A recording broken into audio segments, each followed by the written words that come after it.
at least you should make provision for a copy to be given to that particular office. So, Honorable Ranking Member, may you proceed with your... Chairman, are you on a point of order? Yes, please. On what Honorable Ayariga said. What is your point of order? Yes, let me refer to my colleague to Article 76 of the Constitution on the establishment of a cabinet.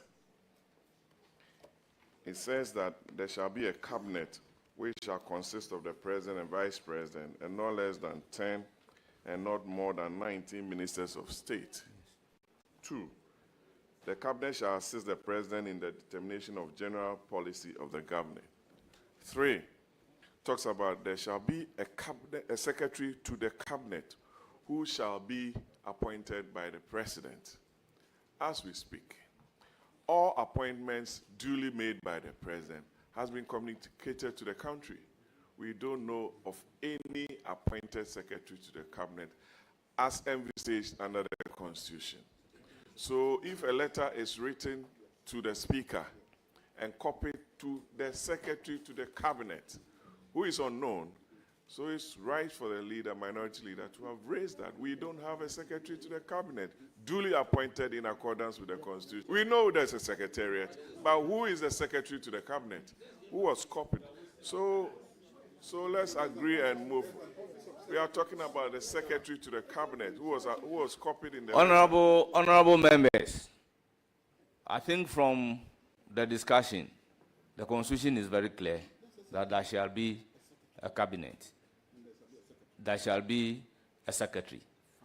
And if cabinet exists and a letter is written, copied cabinet, I do not see anything wrong if such a letter is copied to that particular institution. I think it is in line with our normal practice that a copy of the letter. So, honorable members, can we make progress? No, honorable Whip, I do not think we should spend so much time on this issue. I am minded to give the floor to the ranking member to proceed. Too much time. Just an observation. Honorable Chief Whip. Honorable Chief Whip. Speaker, I am minded. To give the floor to your leader to proceed with his comments. But I have an observation to make, pursuant to what the Honorable Mama Eriga said. Honorable Chief Whip, I am minded to give the floor to minority leader to Speaker, are you proceed. saying you allow me to speak? Is that it? You will speak later. No, I want to speak now. I insist I speak now. Minority leader, no, proceed. It's important I speak. It's important. It's important. Yeah, so you should listen to me. You didn't say you want to speak on a point of order. But you should listen to me first. No, you raised a matter which is not right. Speaker, we cannot begin on this note. He made a point. If you just tolerate me just a minute, leader. He made a point that... Honourable members, can we make progress? Minority leader. No, I insist. I need to say this. He made a point. Honourable members, can we make progress? No. Honourable minority leader, you have the floor. Us. We are members of this committee. Respect us. Respect my opinion. Listen to me. What? No, what is that? Why? I respect the chair. Honourable members, I do respect the chair. Honourable members, I us. intend to manage the proceedings today. Having taken a point of order, so I have given the opportunity to my left side to also come in. And after that, I do not want us to engage in a banter on a preliminary issue. That is why I pleaded with you that let's give the floor to the minority leader to proceed. I concede. Because going forward, taking you, I'll have to take some from here, which would involve, you understand? So, Speaker, no, please. Why? If for nothing at all, at least we listen to leaders. Chairman. When we meet, we listen to Mr. leaders. Chairman. Just a small point. No, let's just try and tolerate each other here. No. What is all this? If you had allowed me, just a minute. Yes, we would have gone forward. Mr. Chair. I should not be allowed. Honorable members, order. Honorable members, order. I do not think we should be debating point of order. A point of order has been raised and have created the opportunity to my left side for a response. And once a response has been given to the point of order, we should proceed. So, Honorable Minority Leader, you have the floor. Speaker, is it the case that you won't listen to me? If it's the case that you won't listen to me, that's fine. I'll give it to you. Mr. Speaker, But my Mr. colleague, Speaker, my senior colleague, I think he Honorable doesn't Ayariga, have the floor. used the word. He's been disruptive. Use He's the been word. indisciplined. He's been Attributing it to disruptive the and indisciplined. Respected Look, minority leader. Look, we that need this Mr. Speaker, attempt Mr. at Chairman, seeking to belittle. we need that to word should be understand that withdrawn. this is an extension No, of you shouldn't Parliament. be allowed to be using those words on the This minority is an leader. extension It's of most Parliament. unfair. He It's ought not to fair. understand that. He's been a member of this Speaker, Parliament it's for not 4 fair. terms. He was out of. You didn't give him the floor yet. You do not have the floor. He doesn't have the floor either. You see, the minority leader has the floor. So please, Honorable Chief Whip, just give the minority leader the opportunity to this thing. Speaker, you know, in this house, I respect you a lot. If it is the case that you are insisting that I shouldn't speak, I should defer to my leader, fine. The point I really wanted to make, a word used by Honorable Mayariga, Honorable Chief Whip. saying that the Honorable Chief He Whip. used that word. It should not be Honorable entertained. Chief Whip. No. Honorable Chief Whip. Well, The floor Speaker, you can is have your way. given You can have to your way. the minority leader on whose behalf you want to speak. And I believe he will deal with the issue. That is why I'm pleading with you that let's give the floor to the minority leader. Yes. Honorable Chair, I think we on this committee, we try to respect his view. There's something that we need to observe here. Let's try as much as possible to be tolerant to what it is. We have been tolerant over the years. But why is it that this time around you want to gag and you don't want us to say what we have to say? Oh, no, please. Why, if you are not given opportunity for people to express themselves, this is the floor of Parliament. Honorable Deputy Leader, with all due respect, I am to manage the affairs today. A point of order is not supposed to be debated. So a point of order has been raised. And I have given an opportunity to the other side for a response. Are we going to debate the point of order? It is on that basis that I was with a view that once we have taken a response to the point of order, the member speaking should be given the opportunity to continue. Mr. Chair, if there's a serious concern, obviously you should allow it to be expressed there. You should listen to each other. Please. Speaker, listen to me.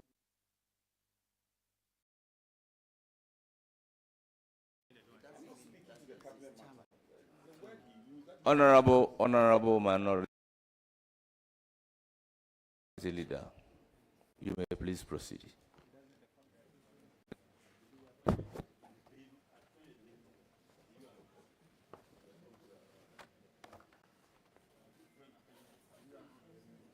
So, Chairman, as was earlier observed, I need to reiterate on behalf of the Minority Caucus that we are pleased that upon raising constitutional objections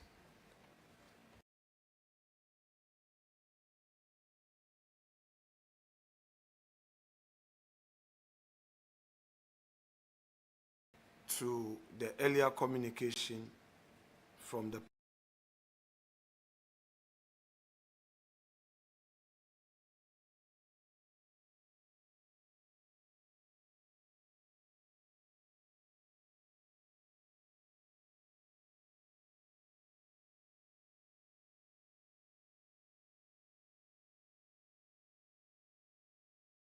presidency,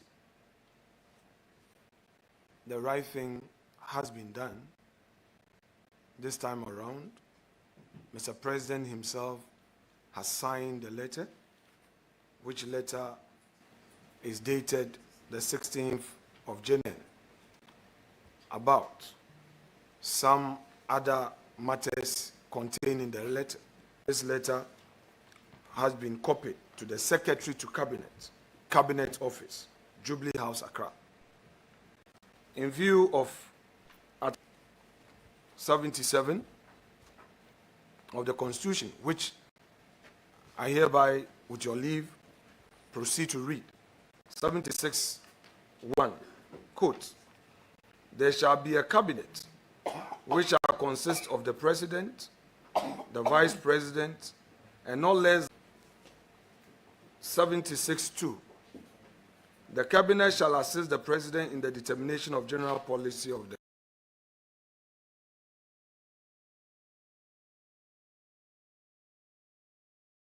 government. 76(3). There shall be a secretary to the cabinet who shall be appointed by the President. Mr. Chairman, in our view as minority, there must first be a cabinet. Here we are. We've only considered 3 nominees. Today, we are proceeding with the second batch of nominees. In fact, none of them moved and to be sworn in. We have become aware that Mr. President has appointed his secretary. We have become equally aware that Mr. President has appointed his chief of staff. We have become aware that Mr. President has appointed an advisor, a security advisor, to his office. These are matters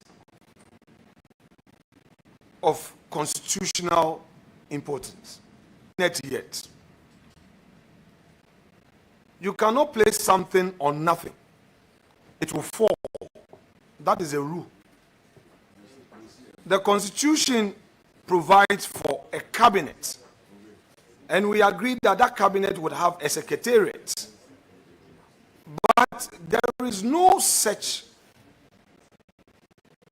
cabinet in place, and the President has not.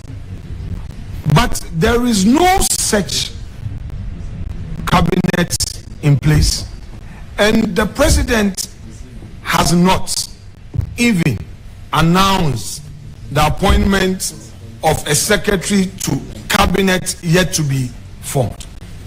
So, Mr. Chair, we insist that this is being done in good faith.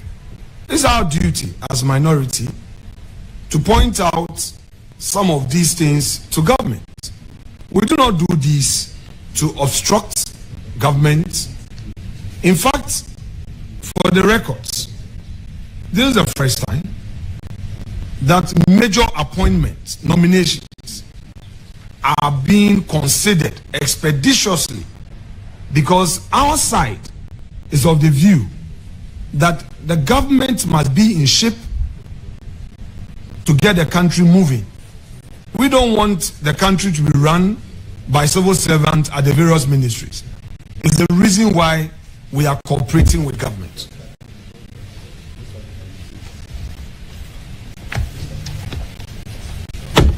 Chairman, our second observation that has to do with a matter of national importance. And this matter is rooted in the case of Theophilus Donko versus the Attorney General, Mr. Chairman, decided on the 12th of June 2019. Point of order. And it was a matter that my respected colleague Godwin Eduji Tamaklu did at the Supreme Court. The background to this matter... Mr. Point of order. The background to this matter... Mr. Chairman, point of order. It's as a result of... Point of order. Some revocation of appointments that took place in 2017. In the view of Mr. Iddrisu, certain chief executives who were appointed by the government, and for that matter, they were under Article 191 and 195, ought not to be sacked by mere operation of a change of government. This is what Chairman, I have a point of order. The court I have a point of order. Said. Okay, sure. All right. Chairman, if you want to... I recognize Honorable Yarega on a point of order. Mr. Chairman, the standing orders of the Republic of Ghana makes provision for the establishment of committees, subcommittees, ad hoc committees, and etc. And then it provides for the scope of deliberation.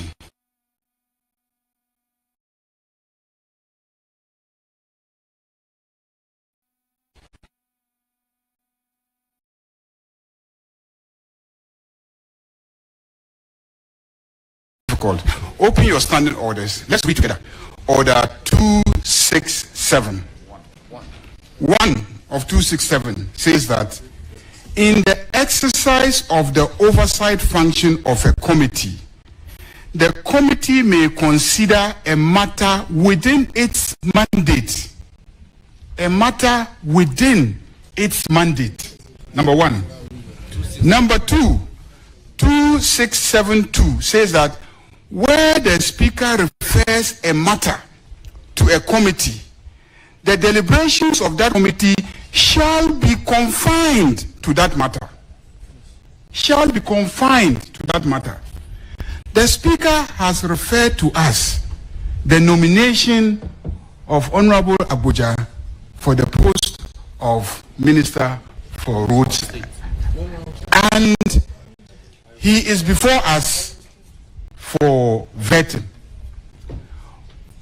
Our mandate is to stick to the nomination and processing, questioning him, and etc.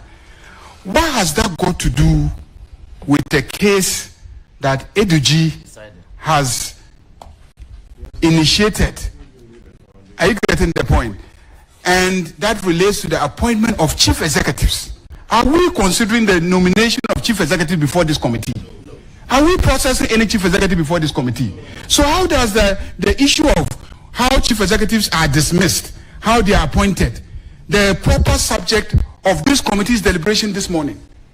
You see, we cannot, every morning that we come here, turn this platform into a press conference.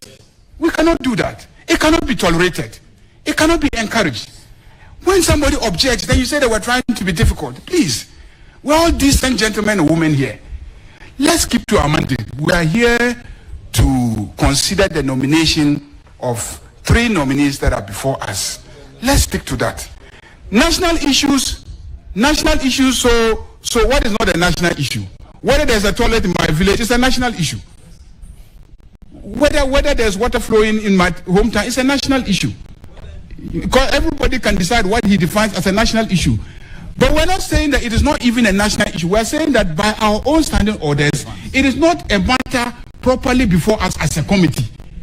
And we are not mandated as a committee to consider it. Please, you are a senior lawyer. You are a senior lawyer. Read these standing orders. They are very clear. Honorable members, a point of order has been raised. I am minded to take a response from my left side. So, Honorable Chief Whip. Chairman, thank you for tolerating me. And I listened to our colleague, our senior colleague, Nwabo Ayariga, when he copiously referenced the orders.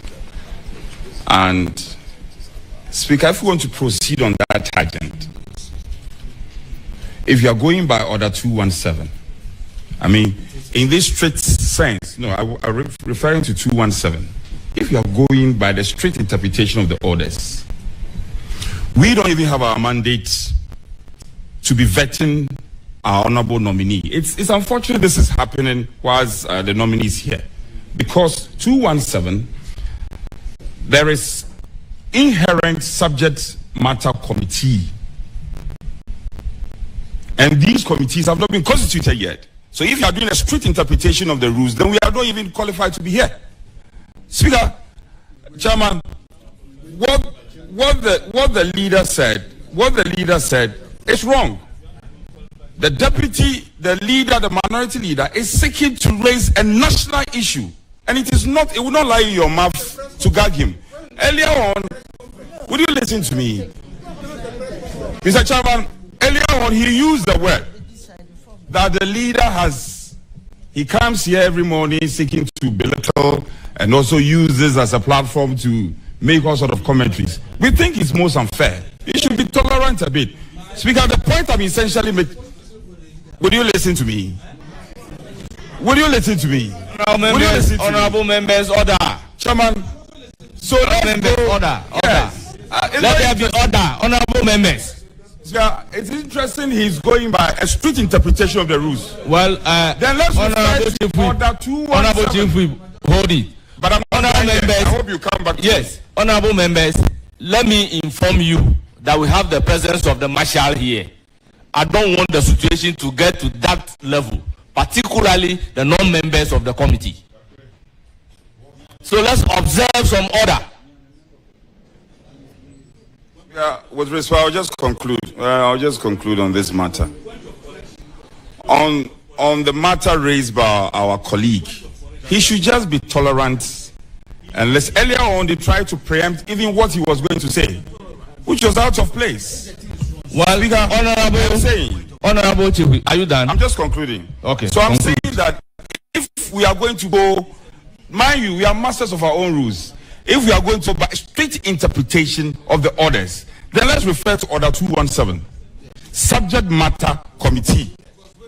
No, it wasn't waived. It was not. So let's go by strict interpretation. Then this committee is not properly constituted. If we are going by a strict interpretation of the rules, look.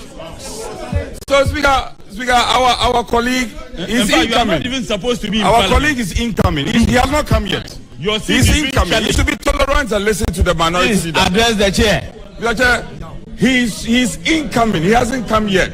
He should tolerate the minority leader and listen to him. Allow the minority leader to raise all the relevant national issues. Hold it. Why? Honorable Muntala. Why? Honorable Muntala Mohammed, I can hear you loud and clear. Wait for you to be given the floor. Speaker, that'll be all. That'll be all. Thank you very much. You see, honorable members, we all know, given the exigency of time, we rely on Order 3 to do certain things in the House. This morning, I have before me from the minority chief whip that Honorable Osei Nyako, Honorable Kofi Mafu are admitted as the subject matter committee members on roads and highways. Honorable members, let us not create the impression to the general public that we are not complying with Order 217. Order 217 has been complied with. Equally, I have the list of the members from the majority side on the subject matter committee members. The impression is created in the general public that admitting these people They are friends to the committee and they are not supposed to ask questions. Let us not give credence to that kind of misinterpretation. I am placing it on record that we have the subject matter committee members sitting here. I can move further on education. We have Honorable Dr. Iddrisu and Honorable Ntim Fojo as the subject matter committee members. Now, on a Greek, we have Honorable Brian Champon and Honorable Dr. Isaac Yao Opoku. So clearly, we have the respective subject matter committee by the list that I have received. So I find it very difficult to take the point that we do not have the subject matter committee members here. So, Mr. Chairman. Mr. Chairman. You don't have the floor, Honorable Brian Champon. So, on this note, what I intend doing is that if there is a point of order, I will give room for a response to the point of order. I do not expect a point of order being taken to the response or the clarification that I am making. So, in my humble view, you are out of order. I want to give the floor to the minority leader to proceed, taking a cue from the objection raised. Well, honorable members, he has not responded. So he should be given the opportunity to respond, so that if there is a need to give a ruling, I'll proceed to give the ruling accordingly. Thank you, Chairman.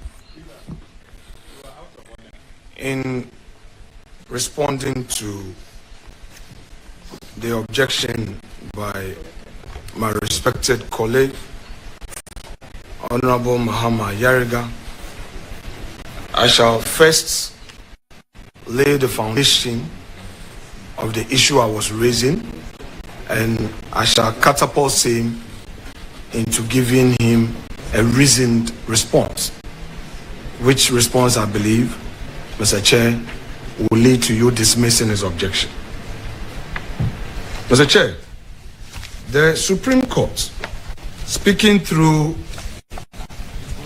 His Lordship Court, Honorable Minority Leader, Honorable Minority Leader, the entire House is expecting me to give a ruling of order raised, having listened to both sides.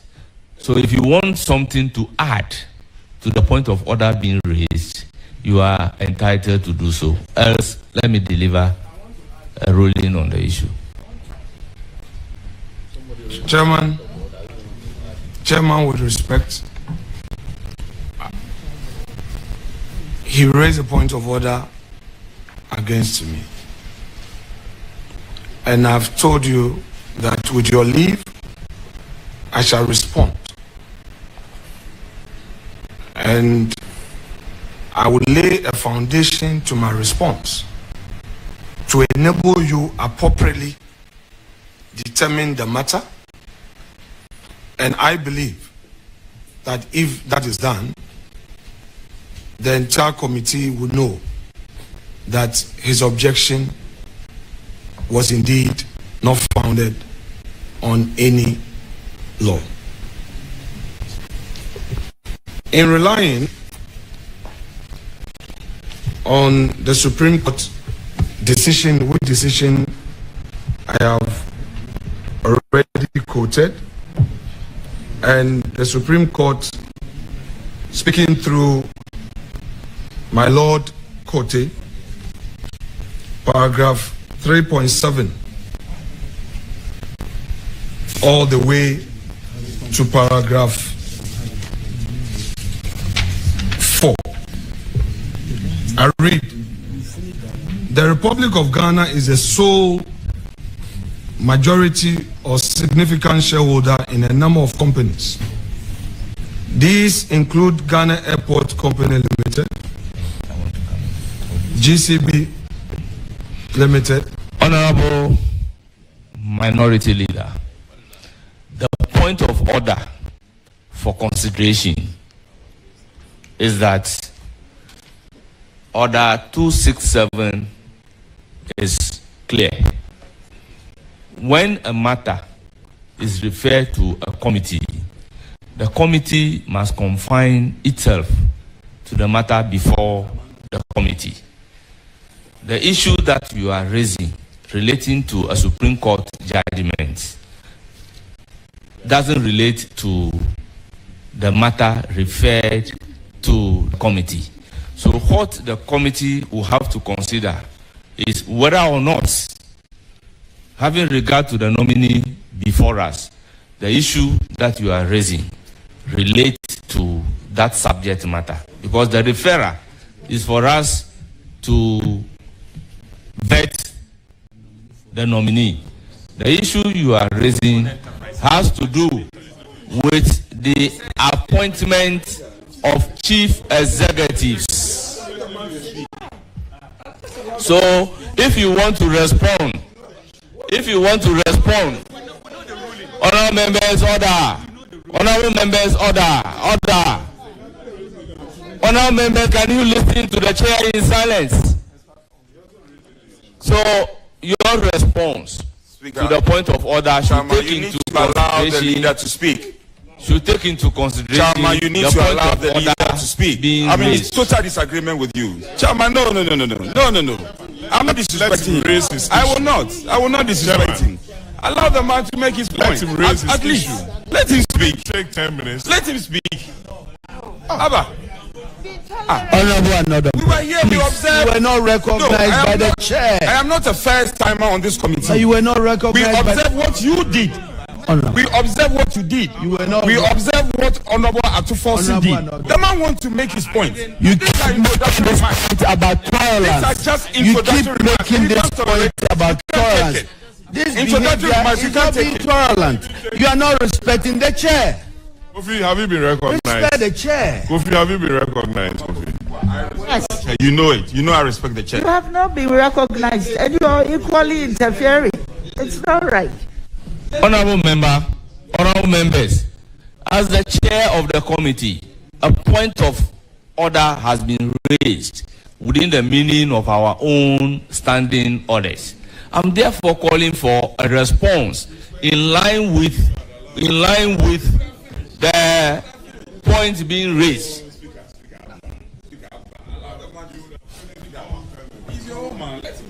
At paragraph 3.7, quote, the Republic of Ghana is the sole majority or significant shareholder. Have you ruled on the matter? In a number of companies. Have you ruled?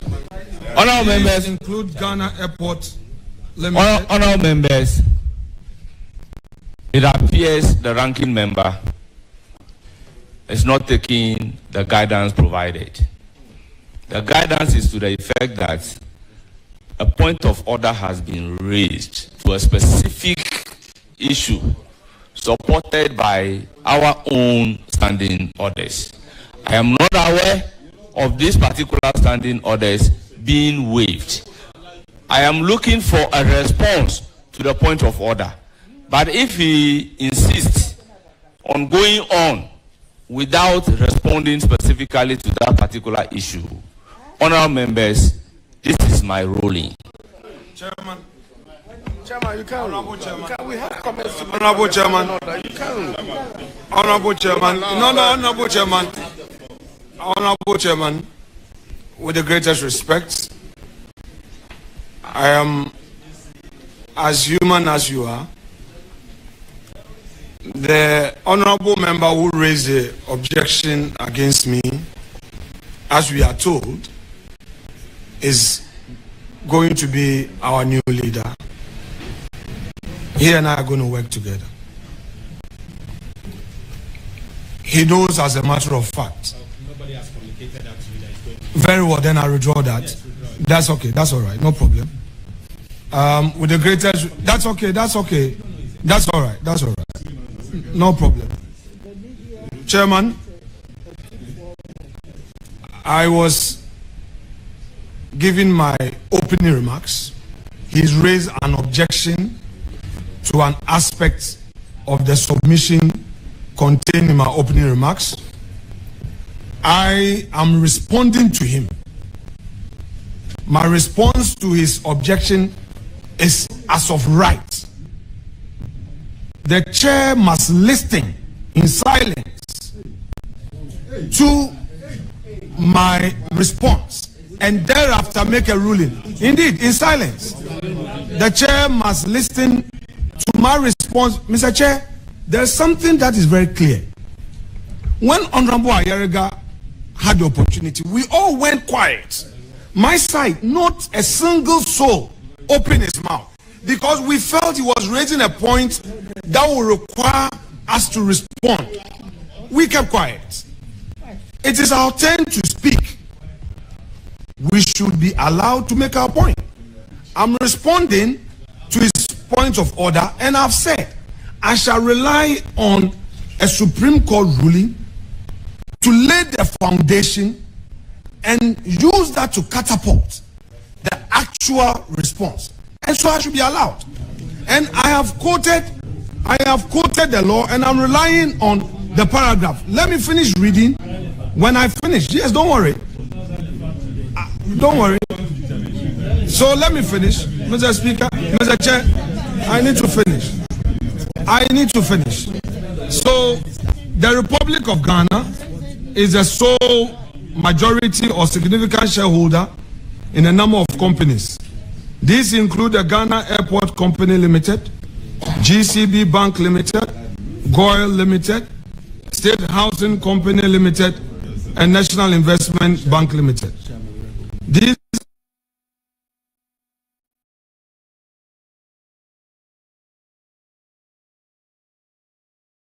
are statutory boards or corporations. Honorable Amabua, on a point of order. When I'm responding to a point of order, Chairman, wait. Chairman, you are Chairman. Chairman, you are. The reason I raised this point of order, I take you to order 267 of our standing orders. The deliberations this morning must be centered around our mandate. And our mandate this morning is to vet the Minister for Roads and Highways nominee and all questions that is coming from the minority or the ranking member must be related to roads, relevant to roads and highways. And so, Chairman, I'm calling on you to rule respectfully, rule the ranking member that is completely out of order. Well, I believe the issue being raised by the Deputy Majority Leader is on point of relevance. I would urge the ranking member to take it into consideration in his response. Yes. Thank you very much, Chairman. I continue. Some are listed on the Ghana Stock Exchange. Upon purposive interpretation of Section 14 of Act 845, we hold that members of the governing boards of these companies and chief executives are not affected by Section 14 of Act 845. Members of the boards and chief executives of such companies shall only be removed in accordance with the articles of incorporation of the company and the Companies Act 1963. Section 14 and Majority Leader, are you on point of order? Governing bodies. Or point of information, or you want to interrupt? On point of order. Very well. Your interruption is let's accommodate it. Okay, no problem. Mr. Chairman, we have traveled this road before. This will not be the first time we will vet a nominee. This will not be the end. And Mr. Chairman, At all times, we are guided by our standing orders. Our standing orders on this matter is so clear. Mr. Chairman, the orders of this House is clear that any time a matter has been referred to a committee, the committee must concentrate and deal with the matter before the committee. The minority leader is bringing in matters that relate to appointment and dismissal of chief executives. It has nothing to do with the matter before us. Mr. Chairman, this cannot be tolerated. This cannot be tolerated. The majority leader, the minority leader can at all times address the media or use other tools available to him as the minority leader to address his concerns. But he cannot use this platform to address matters that are irrelevant to what is before us. What he's talking about, Mr. Chairman, is irrelevant to the matter before us. And so we cannot entertain it. Mr. Chairman, I urge you to rule him completely out of order. He is out of order. Please rule him out and let's deal with the matter before us. Chairman, I reply. Rule him out because the matter before us has nothing to do with what he's asking, what he's reading. There are other tools he can use. Parliament will be sitting tomorrow. He can come in a form of a statement or whatever he wants to do. But as we sit here, we are here to vet the minister responsible for roads. The minister responsible for roads. Let's deal with the matter. The man has been sitting here for how long? For 1 hour, dealing with preliminary issues. This is not the platform, Mr. Chairman. Mr. Chairman, be strong and do your job. Mr. Chairman. Honorable members, I will recognize you. Honorable members, Honorable Brian Achampong, with all due respect, you are not a subject matter committee member for the appointment committee in relation to roads and highways. Therefore, you do not have the right and you cannot be given the platform to speak. I am told by the lead provided by the whip to the effect that you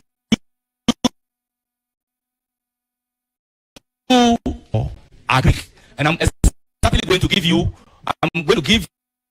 the floor when you get to the vetting week. The composition of the appointment committee is by standing order 217. It is clear that the committee is made up of 11 members, and the committee should be assisted by leadership of the subject matter committee. So once the minister designate before us is for roads and highways, the list submitted to me by the minority side to be the subject matter committee leadership members is what I am going to go by. That is why I have not given the floor to Muntala Mohammed to speak. Thank you very much. So all the other members should take note accordingly. Honorable Deputy Minority Leader. All right, thank you, Mr. Chairman. I'm very happy that our honorable leader, the outgoing leader of the majority side, mentioned the fact that the issues that are being raised relates to appointment of chief executives and everything. Our committee's name is Appointment Committee. If there are issues, no, let me tell you, it's not just whether ministers or not. What I believe that we need to be tolerant with each other. Let people, it's a preliminary issues that he's raising, and he should be given a chance. If there are some flaws in appointment, I think that one we should listen to. You cannot rule him out. I recognize Honorable Roxanne Nelson. Chairman, thank you very much. Chairman, first of all, there's no rule of this House that demands that the ranking member to the appointment committee must necessarily and willingly deliver an opening remark. It is not binding at all times. So if the invitation is a courtesy, if he continues to abuse the courtesy, it has to be withdrawn. And he's aggressively abusing this courtesy in a very prolonged manner. So I suggest that that courtesy be withdrawn. So we deal with the matter at hand. If he gets his turn to ask questions, he could frame the issues he's raising in the form of a question directed at the nominee. If the nominee is minded, he will respond. If it's not, he may not answer. Look, in Boifio versus NTHC, where a procedure is provided for a thing to be done, it is that procedure that must be applied. He's using the wrong forum to deal with a matter that he thinks strongly about. He should go to court. This is not the forum convenience. With all due respect, Mr. Chairman.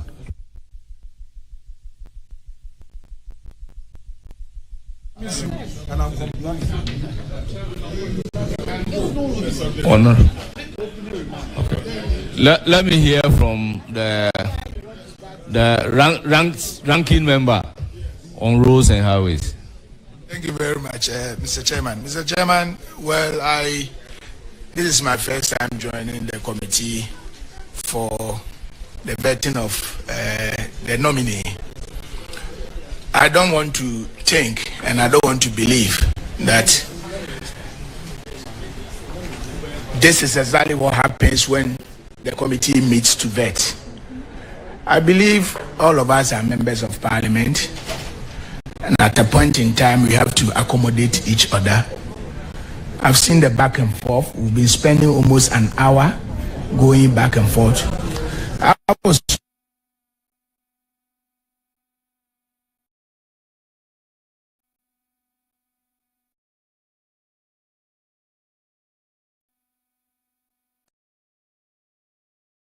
that is the ranking. He's a very important member of the committee.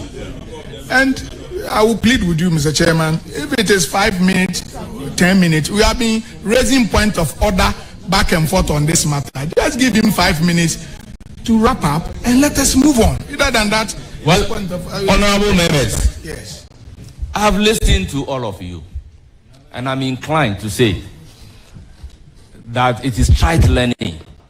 When a procedure is set down for a right to be exercised, it is that procedure alone that must be used in exercising the right. He mentioned the case of Boifio versus NTAC. I want to add the principles established in the case of Ashcam versus Karam.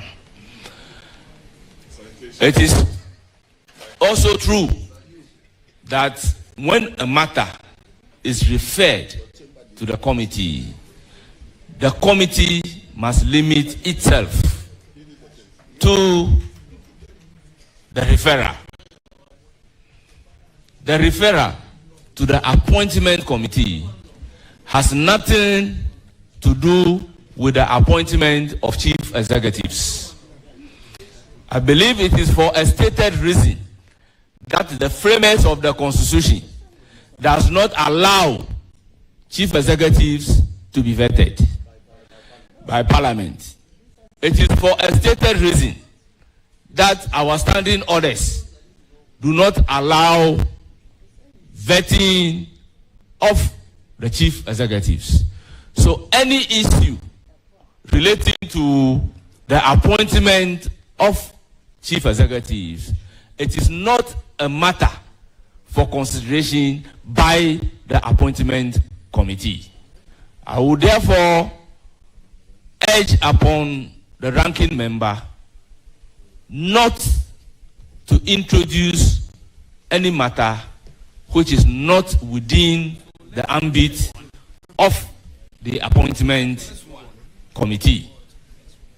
Let's limit ourselves to the referral by the Speaker of Parliament, and we can make progress. Any matter which is not within the ambit of the appointment committee is hereby ruled out of order.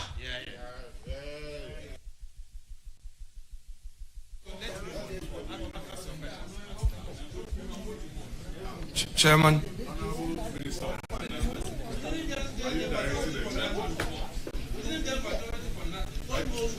Honorable Ranking and Minority Leader, please conclude.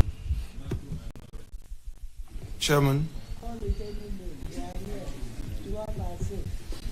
Chairman. I am happy that you have referred to some Supreme Court rulings, and my respected colleague Roxanne Fiamapo also referred to a Supreme Court decision in his submission. I will therefore rely on the same right to proceed in my response to the objection you gave by relying on the Supreme Court, Honorable Ranking that I was reading. Honorable Ranking. Chairman. Honorable Ranking Member, I believed my ruling is loud and clear. So limit yourself to the mandate of the committee, please, with all due respect.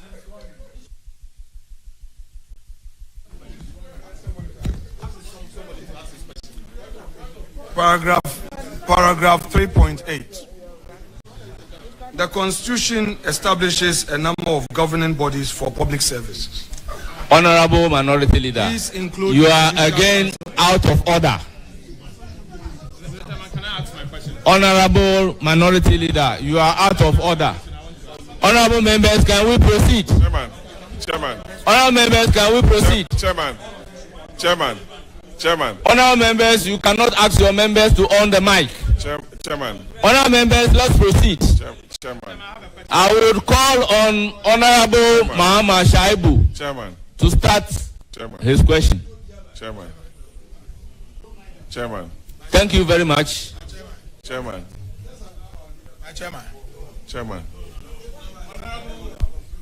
Chairman, I have objections. Chairman. Thank you very much, Chairman, I object.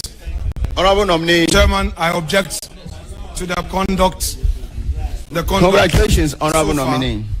Honorable Chairman, we cannot go. Honorable nominee. We cannot go on. Congratulations. In this way. One more time. No. Don't do this too, Chairman. No, you can't do this. It's not going to happen. It's not going to happen. No, it's not going to happen. I've looked through your CV. It's not going to happen. The question Chairman, of competence. It's not going to happen. It's not in doubt. I've accorded you every courtesy. May you listen to me? We've accorded you every courtesy. I've nominated the former roads minister. Chairman, we have accorded every courtesy. Your approach is not what we had agreed on. And he said that yes, the NDC government had left behind 1. Honourable members, I intend to suspend the sitting for 5 minutes. Thank you.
Still like.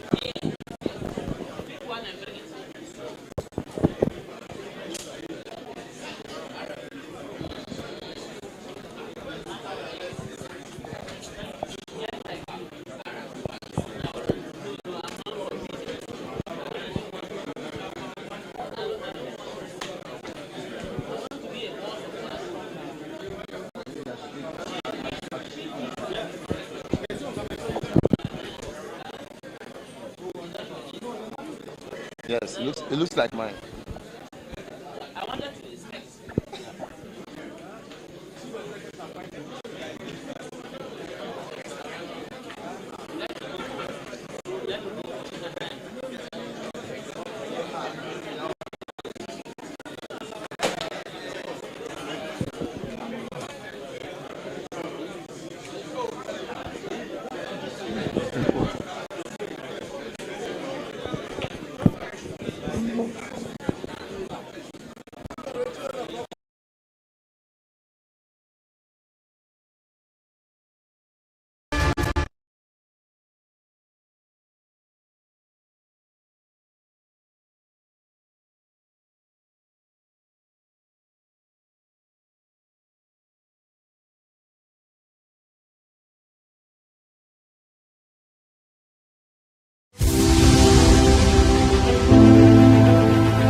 It used to be a condition among the aged, but now it's being recorded among young people.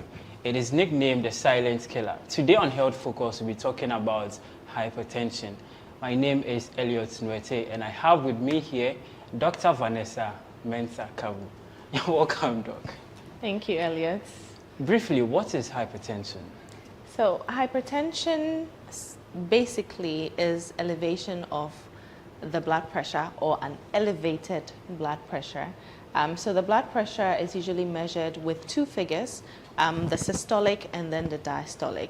So the vessels or the ventricles, that is the heart chambers, which we call the ventricles, help contract so that blood is pushed out into the various parts of the body. So when there's that maximum contraction, that is when the systolic blood pressure is measured, and the minimum contraction before the next contraction is what the diastolic is. So let's take, for example, you have a tank, and the tank has different chambers in it, and there's a hose sending water to that tank. Let's take the tank as the heart, and then the hose being the arteries. Now, the blood or the water would represent the blood. So once there is water flowing into the tank, there's supposed to be a certain level at which it's supposed to flow, allowing for good contraction, good relaxation of the tank, just so that it moves. Now, when there is any impairment or when there is any concerns or issues in any part of these, it can cause hypertension. Now, when the systolic pressure is above 140 consistently, and the lower one is above 90 consistently, then we consider that as hypertension. Why is it nicknamed the silent killer? It's nicknamed the silent killer. You don't have the floor now. Chairman. Now you don't have the floor. Chairman. Allow Honorable Mahama Shaibu to conclude. Then I can give you the floor. Chairman, allow. Don't raise your voice. Just Chairman, allow. Don't raise your voice. I am not raising my voice at you. No, if you raise your voice, no. We had before you suspended sitting for 5 minutes. You called me for a discussion. I told you that I was having a discussion with my caucus. And then I come, we did not spend more than 5 minutes. Chairman, let's operate in good faith. You had called me, I said, give me a moment, I will join you. Then the next moment, you've come to start. Chairman, I want to register this protest that you have proceeded in bad faith. It is not the understanding we had. It's not the understanding we had. We got to a point where I was responding to a point of order. You came in rudely to say that you have ruled. Yes. Honorable member. To say that you have ruled. Honorable member. Chairman. Honorable member. You should be guided by the rules that in this house you don't use insulting, disparaging and abusing language. At our first sitting, when a backbencher said I was rudely interrupted, you are raising your voice. Chairman, the ruling of the speaker. Chairman, bring down your voice. Bring down your voice. Bring down your voice. Bring down your voice. Bring down your voice. Honourable members, at our last sitting, when a backbencher used the word rudely interrupted, we all observed that the speaker ordered her to withdraw the word and apologize. I do not foresee former majority leader, now minority leader, to repeat the word rudely. Such a conduct will not be tolerated. I therefore urge upon him to withdraw the word rudely and apologize. Chairman, all your colleagues, including you, have been rude to me this morning. You have been very rude. Been extremely rude. Chairman, we started, you courteously, Chairman, you courteously gave me the opportunity to give my opening remarks. In the process, Honorable Ayariga came in. In the process, Honorable Roxanne Dafiamakwo came in. In the process, you had the majority leader himself. No, Mr. Chair, if you allow. Mr. Chair, if you allow. Point of order. We have had situations where, whilst I was responding, your colleagues came in rudely. I kept quiet. You again said we should have a moment outside to have a discussion. Then out of the blue, you come in to give the floor to Honorable Ahmed Shaibu. Mr. Chair, I told you that you rudely interrupted my submission when you had given the opportunity. Again, you realize that Honorable Ahmed Kofi-Boah, without giving him the opportunity, he came in to interrupt. Even the Honorable Ayariga, on 2 occasions, he interrupted, and I kept my calm. Chairman, it is upon the 2 of us to steer the affairs of this committee. I think that as chair, I didn't say co-chair. You see, Chairman, you see the rude interruption. Chairman, you see the rude interruption. They will not listen. Chairman, your members will not listen. We listen to you. They will not listen to us. We listen to you. They don't listen to us.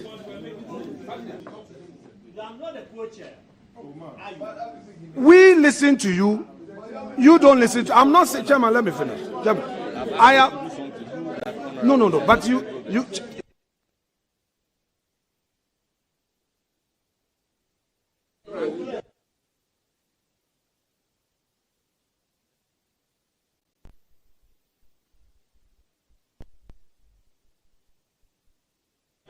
Honourable members, order. Honourable members, order. Honourable Muntala Mohammed, the ruling that I have given in respect of Brian Achampong applies to you. So here you remain silent. I have the list here. Thank you, Chairman. Chairman, my view. Chairman, my view is that the approach being adopted by the majority is unacceptable. Very unacceptable. Honorable Muntala, I have checked the records, and you are here as a subject matter committee leader for roads and highways. So I apologize to you, and honorable leader. He's here on a point of order. Let me listen to him as a member of the committee. Mr. Chairman, I raise my hand on point of relevance. Mr. Chairman, this committee is an extension of Parliament. So the rules and regulations governing the conduct of every single one of us on the floor is the same thing that must govern our conduct here. Nobody has any right to start speaking when he is not asked to do so by the chair. I get the sense that everybody does what he or she wants. More so when they put on the mic. Of course, even at plenary, you can make any comment as long as you don't speak in the speaker. When you are not recorded, every single statement that is made here, every single statement, the difference between myself and you is that I attended side too. But I'm here with you, sharing the same. You've forgotten. We are here. So, Mr. Chairman, I'm saying that nobody has any right to make any comment except that he is given the opportunity to do so by the Speaker. When you gave your ruling, that should be the end of any discussion on the matter. And I'm surprised that my good friend, Honorable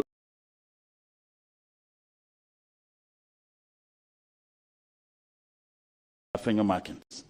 This is his 4th term. I came to Parliament with him. I expect him to, he understands the rules. He has been the majority leader. He should be the last person who should be engaged in disregarding the rules governing the conduct of members of parliament, most members of this committee. So I'll urge him, once the speaker has given his ruling, that should be the end. If he has any comment to make, he can do so after we have even, we left this particular process. He can do so. He would have the opportunity to make his closing remarks. He would have the resume, if you like, of the person. Nothing. So I would urge my good friend, Honorable Afenyo. Thank you very much, Honorable. Let the Honorable rules and regulations. The point is well taken. Honorable Ranking Member. No. You see, Honorable Brian Achampong.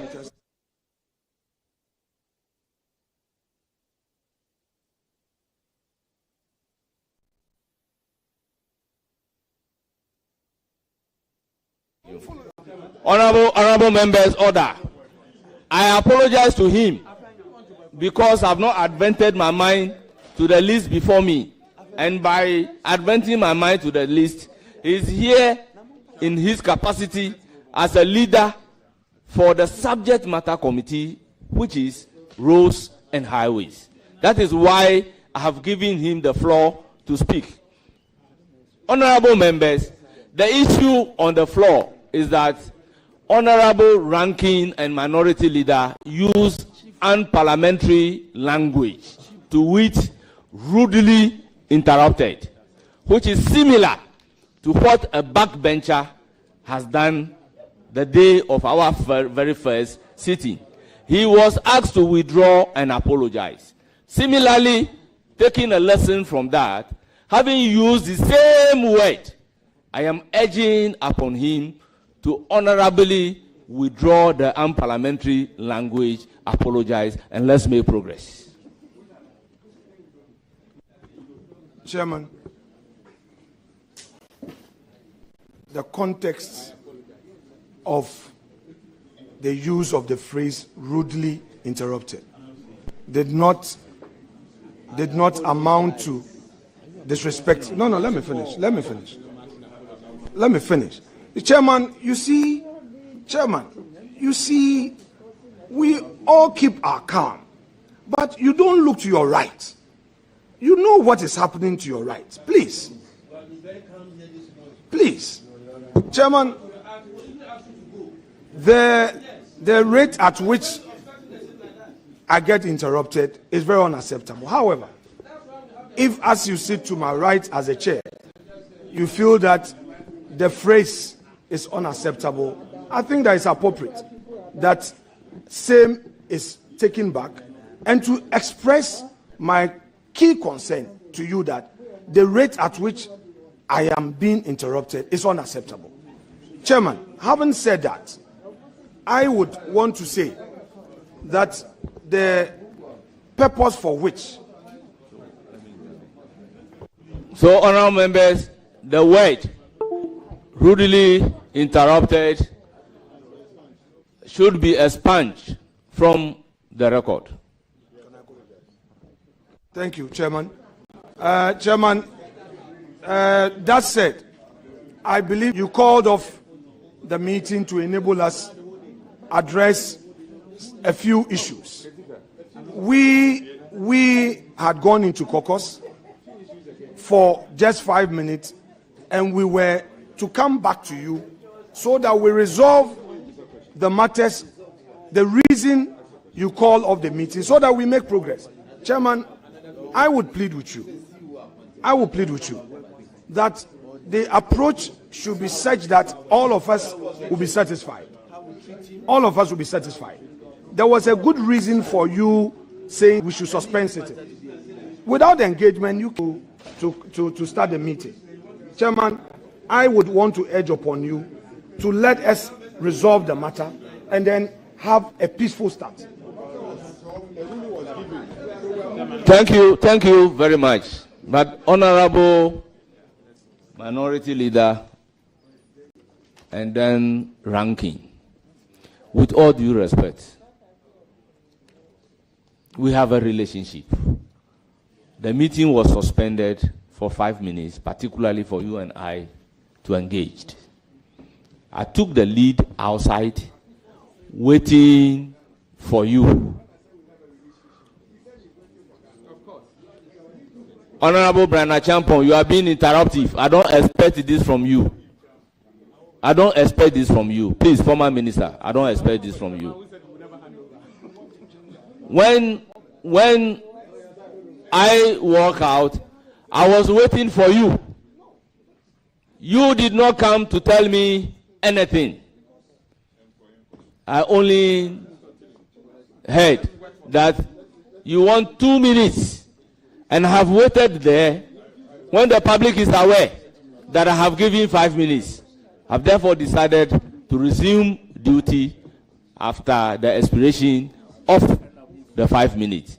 That was what really happened. So, honorable members, with all due respect, the majority chief whip, minister designate for roads and highways, have been sitting close to 2 hours.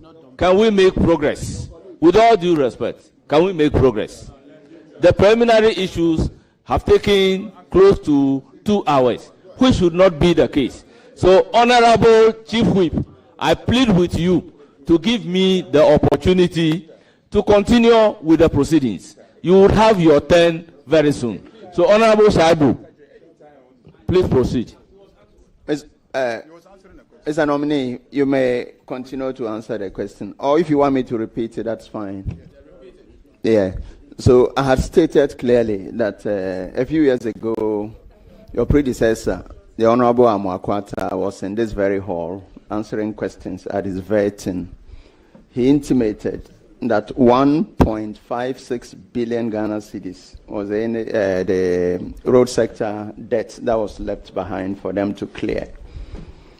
I trust that they would have cleared all by now.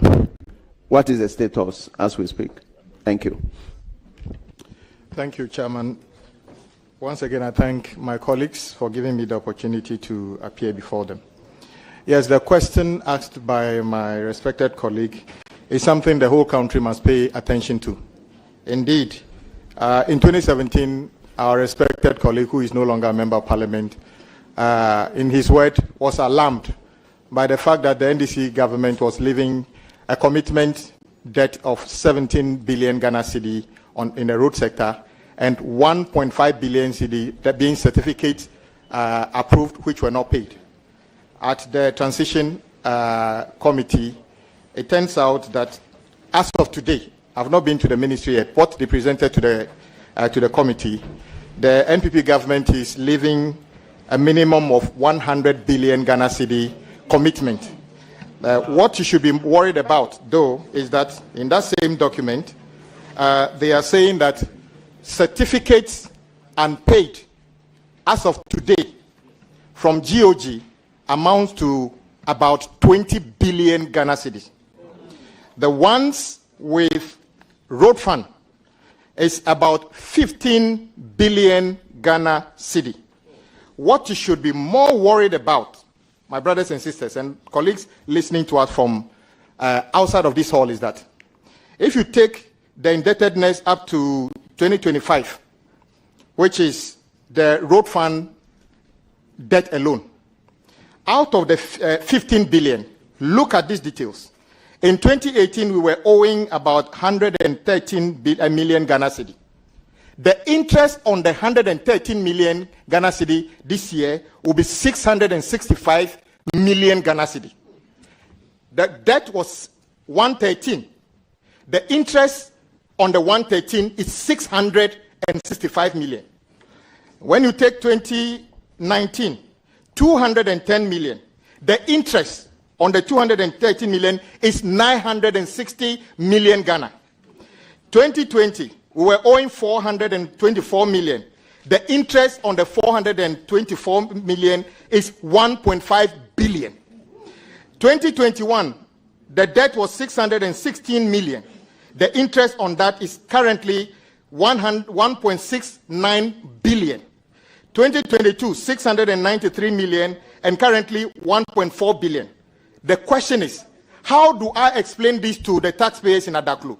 that we owe 113 million, and the interest on the 113 million is 665 million. I believe the issues about the road sector concerns all of us. Everybody here wants better roads to our communities. These are not monies that have been thrown away, but it's because of the way contracts are written in this country, which says that if somebody raises a certificate and you don't pay after a period of time, 30% interest accrues on it. So this, as a result of the 30%, we are made to pay 15 billion on road fund alone. The question is, the 20 billion that is, GOG, what will be the interest on that? Nobody knows. If the interest on 4 billion is together 15 billion, imagine what it will be. So I believe the way forward, if I am approved by this House, is to sit down with the finance minister to see how we can deal with it. This cannot continue. This is not value to Ghana. This is not value to the contractor. This is money being wasted. We cannot accept that you owe somebody 4 billion, and in this year, you are going to pay a total of 15 billion, that is principal plus interest. This cannot continue. This is something that the Ghanaian taxpayer, it means that today, if you collect 10 billion tax today, you are going to give the 10 billion tax as tax waivers, which is not tax waivers, like interest, which is nothing. So, Honorable Chairman, this is a very serious matter, and I want all countrymen and women to avert our minds to it. This is not about NDC or NPP. Like I said, these road projects are in our communities. So how we deal with it is something that must attract the attention of our country so that we put a stop to it. This is not sustainable. Thank you, Chairman. Thank you very much, Honorable Shaibu. By the rules, you have one follow-up question relating to the answer provided. Do you have any follow-up? Yes, Mr. Chairman. So please proceed with your follow-up. Honorable nominee, you have stated clearly that it's one of the biggest problems that we have. If you look at the composition of the debt, understandably, you don't expect a contractor who has gone to borrow at 50% interest to do your work, and then you expect him not to add whatever he has on it. So is it a question of contracting which you intend to look at, or a question of looking for other sources of funding to pay off contractors as quickly as possible? Thank you. Thank you, Chairman. It's both. Indeed, not every contract in our country attracts interest in terms of delays. So, and I also agree with you that when a contractor gets a project and is encouraged to go and borrow money to execute that project, and he goes to borrow money and is paying interest, and when he raises a certificate and is not paid, of course, the bank is expecting him to pay the principal plus the interest. But what I'm saying is that this cannot continue. I don't know how the finance minister is going to fund this, because I foresee easily a situation where he's going to have to find 50 billion. And out of that 50 billion, majority of that money is not work done in your community or my community. It's interest. And I don't think Ghanaians will be happy with any of us. So the finance minister's responsibility will be to sit down with the sector ministers to deal with this unsustainable interest compounding daily, including today, so that we can make it possible for us to derive value for the monies we spend on our projects. Thank you, Chairman. Thank you very much, Honorable Chief Whip. Okay, Chairman, thank you very much. Let me... No, you hold on. Chief Whip, congrats. I heard you quite well when you spoke to, at length, looking at the interest and debt that has accrued over the years. And you beautifully also added that when this House is gracious enough to approve you, you will sit with the finance minister. That was your first statement. And then you also wondered how the finance minister will navigate in the face of the difficulties. I also know you have been ranking on the Rules Committee for a while. If you put all together, you should be telling us solutions. And being aware of all these challenges, what are some of the solutions you want to profess in the wake of the difficulties we have? Yes, we are all aware of the difficulties, the interests, and all that. What are the solutions? I heard you on your political platform and all the good things you said, referencing your manifesto and all that. Tell us some solutions. Thank you very much. I think this is a very important question. First of all, whatever solutions we have, we still owe and we have to pay. That is why I referenced the finance minister to start with. How is he going to raise the money? I don't know at the moment. It is his responsibility to raise the money. But I think additionally, what we should be doing is to sit down with the industry players, contractors, and the agencies that are awarding road contract. We need to sit down with them. The way we contract, the way we write some of the contracts have to be reviewed. Government itself need to take a step back to find out whether it is appropriate to keep awarding projects when no one knows where the projects are going to be financed. Take the 2024 budget. Go to capital expenditure section. You may realize that the entire amount there that is for capital expenditure at the road sector may not be more than 4 billion Ghana cedi. Yet, this year alone, or last year alone, the quantum of projects awarded is probably fourfold. So why is it possible to award projects 4 times what has been allocated for you in the budget?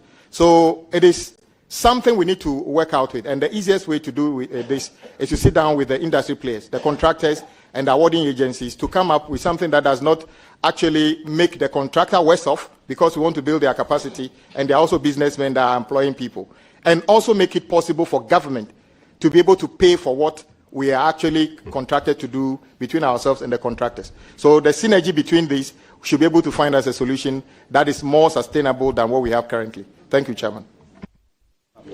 Thank you very much. Leader. Mr. Chairman, I have a follow-up question. Mr. Chairman, Honorable Kwame governs Agbodza. Congratulations. Thank you, boss. Mr. Chairman, the nominee happens to be my chief whip. I've worked with him closely for 2 years. I know his competence, and he's one person I can vouch for his competence at any point in time. Mr. Chairman, in his answer, he said, so far, the immediate past government, the MPP government, has left behind contracts worth 100 billion cedis. Contract, commitment, it's contract. Commitment is contract. So you don't just commit, you commit through contracts. So contracts through 100 billion cedis. And apart from that, you have 20 billion Ghana cedis being unpaid certificates, GOG, and 15 billion Ghana cedis unpaid certificate at the road fund. 135 billion Ghana cedis. The national budget, the appropriations, is just in excess of 200 billion cedis. In excess of 200 billion cedis. 135 is approximately 60-something% of the whole budget, including wages, salaries, and everything, debt service, and everything. Are you trying to say that we should cede the whole budget to the road sector, vis-a-vis what has been left behind because of what the previous government has left behind? Previous government has left behind. The total road sector commitment and arrest is just enough for a whole year's budget. Is that what you are trying to say? Chairman, the situation is even worse than that. The 100 billion commitment, because the way to your own constituency, the rehabilitation and upgrading of Kasua to Akoti Road, the contract sum is about 1 billion Ghana cedi. That's lot 1. And then that is kilometer 0 to kilometer 12. Akoti to Winneba. That leads to the respected minority leaders constituency. That one is 987 million Ghana cedi. The remark is that new figures to be agreed. What it means is that these figures are not stable. So the 100 billion I gave you is not cost to complete. This, the projected figure as of the time this report was prepared. So you would surely have to find extra money by the time you complete this project. So cost to complete will be more than this. Do I expect you to hand over the national budget to me? No, because education, healthcare, even the salaries of teachers and ourselves have to be paid as item one things. That is why I think the way out is to sit down. Maybe everybody involved in this must be prepared to take some level of responsibility. How we do it, I'll defer that to you as the finance minister. Thank you, Chairman. Thank you very much. Honorable Nyako, please note it down as your substantive question. If I will give you the floor very soon. Honorable Shaibu, your second substantive question. Chairman, most grateful. Honorable nominee, one fine evening, we're seated and a Minister of State writes a letter asking that all toll booths and bridges be suspended without recourse to Parliament. First of all, I want to know your take. Legal or illegal, and what are the consequences? Then secondly, what is your position on the reintroduction of the toll booths? Thank you. Thank you, Chairman. The issue of road toll is a matter that has attracted national attention. Our side has been consistent. I must take this opportunity to actually commend a former colleague in this House, Honorable Ediomi. Some time ago, when Honorable the former minister, Inusa Fuseni, was minister, the accrual that we could enhance that, which means more money will be made available to improve our road. Honorable Ediomi was the ranking at that time. He worked with us, and we worked with the finance minister. That is why you saw the road fund accruals increase in that year to 1.25 billion, and today it's over 2 billion. When the issue of the road toll started, our side, Honorable former minority leader, together with me and the former road minister, Honorable Makwata, decided to caution government that do not cancel or suspend road toll. Let's rather find ways of plugging the leakages in terms of the collection and enhance it. Honorable Haruna and myself met Honorable Amakwata and gave our commitment that don't cancel it. Indeed, we were surprised on the day the road toll, they claimed they zeroed it. For me, it was an act of illegality. Yes, they said they just zeroed it. But it was, a road fund has got an act. It's a law. So you couldn't unilaterally do that. As a result, I believe there was some level of negligence in the way it was done. They claimed road toll was accruing about 80 million. But today, there are contractors working for government of Ghana who are owed 5,000 cedis within the roadside. Can you imagine how many roadside weed clearers will be paid with 80 million? So they cancelled it. And our side consistently stood on principle and said, bring the road toll back. Yes, the road toll is coming back, but not in the form of building obstructions on the road for drivers to stop and somebody taking money from them.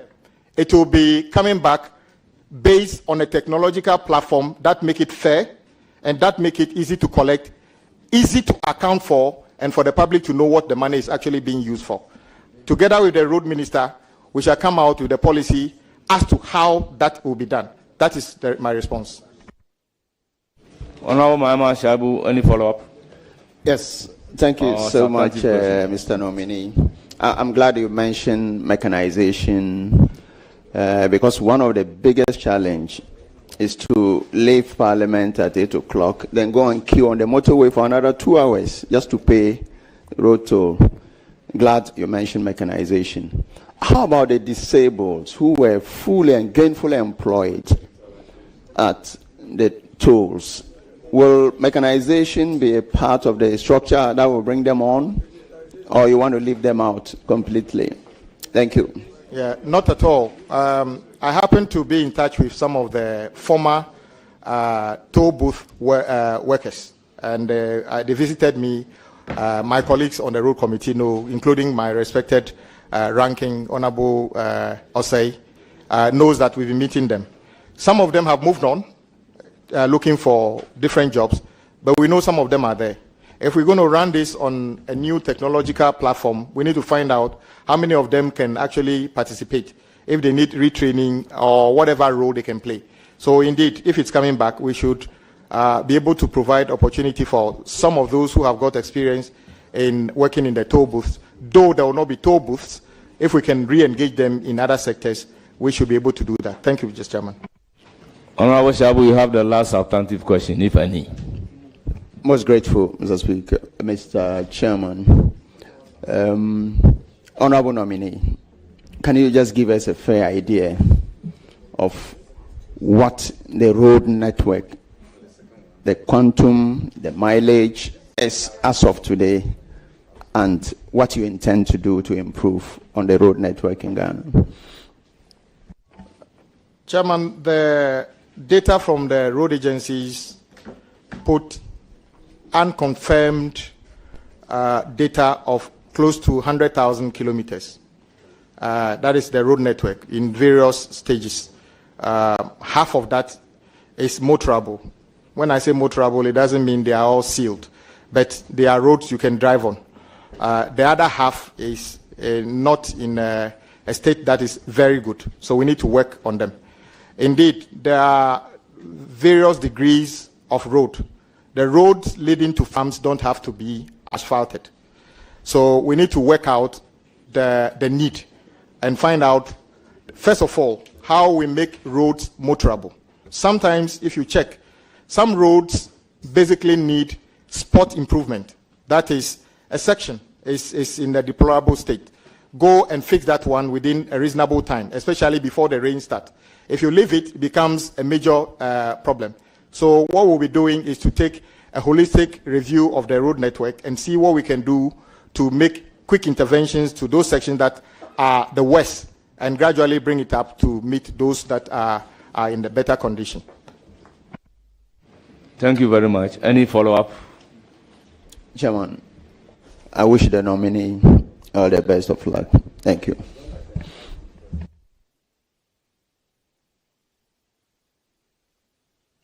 Thank you very much. Honorable Chief Whip. Honorable, my good friend, Chairweb, on the toll, I'm happy how informed you are. And I can testify a number of discussions I've had with you personally and your professional advice you've professed. But I'm not a prophet of doom, though. I anticipate you are going to have difficulty because you have stood on political platform to say, oh, Ghanaians are suffering, cost of living is high and all, blah, blah, blah, blah, blah. How are you going to justify the introduction of some levy or tax against all the things you've told Ghanaians? Don't be careful you don't attract the anger of the Mr. President, because Mr. President has said that the price of kenke is going to reduce. The price of export price of petrol is going to go down. So my real concern for you, my good friend. Honorable Chief Whip, what has the price of kenke got to do with the issue? In context of cost and of the reference. Speaker, it's important. Go ahead. Speaker, be liberal. So I have a lot of sympathies. The young, handsome Adakulu, Member of Parliament, arguably very successful Chief Whip. How are you going to balance the scale? You are introducing a levy, a tax, and yet your party, who has won to become constitutional government, has said that cost of living is going to go down. would your levy reduce cost of living or to rather increase it? And how are you going to have the confidence to introduce it? Thank you very much, Chairman. The good thing is that the reintroduction of road toll was part of what we put before the people of this country, which led to this emphatic victory. They are actually expecting us to reintroduce road toll and make sure the accruals go to improve the conditions on our road. I have never met any driver who says, I don't want to pay road toll. What I hear them say all the time is, we are paying the road toll. How come our roads are still like this? So as long as we can prove to them we are using this money to improve the conditions on our road, I am sure they will be able to accommodate. However, you are also aware that when some of the draconian taxes that are going to be removed in his first budget, those savings would make more meaning to the ordinary Ghanaian. E-levy is going, and it's a promise the president has made, and it is going. And I'm sure your constituents are going to be happy to see e-levy go. Betting tax is going, and I'm sure the young people in your constituency are going to be happy to see betting tax go. So I know you mean well together in the House, and together with my colleague, Honorable Osei Nyako, and the rest of the committee, we are going to work together to make sure the reintroduction of the road toll, together with the Ministry of Finance, makes sense, it's fair, it is collected fairly, and also it is applied to things that matter to the people of this country. Thank you. Honourable members, it's now the turn of Honourable Kennedy Osei Nyako. Subject Matter Committee member. Thank you very much, Mr. Chairman. He happens to be my ranking, and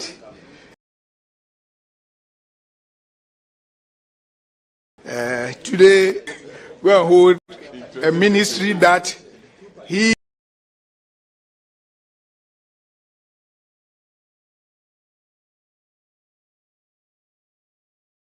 at the time as a ranking was vociferous. What you had believed in was you were holding government feet on fire. But I have a few questions for you. Just a quick one. I want to understand what is the difference between commitment of the ministry and the indebtedness. I want you to explain that one for me. Okay, so commitment is basically all the road projects that are active, not completed. So we put a figure, the easiest way is to put the contract sum together. That is the commitment.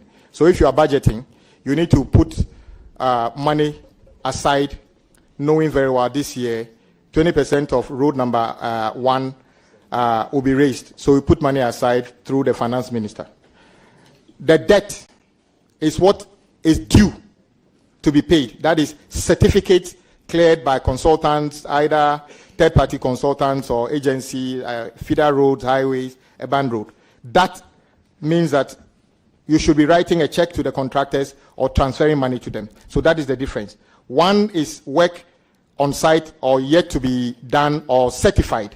The other one is certified work. That is the difference between commitment and debt. You say that Is it a supplementary or a substantive? Supplementary. Very well. Did I hear you say that the arrears, the current certificate unpaid is 15 billion? Did you say that? Not 15 billion. GOG.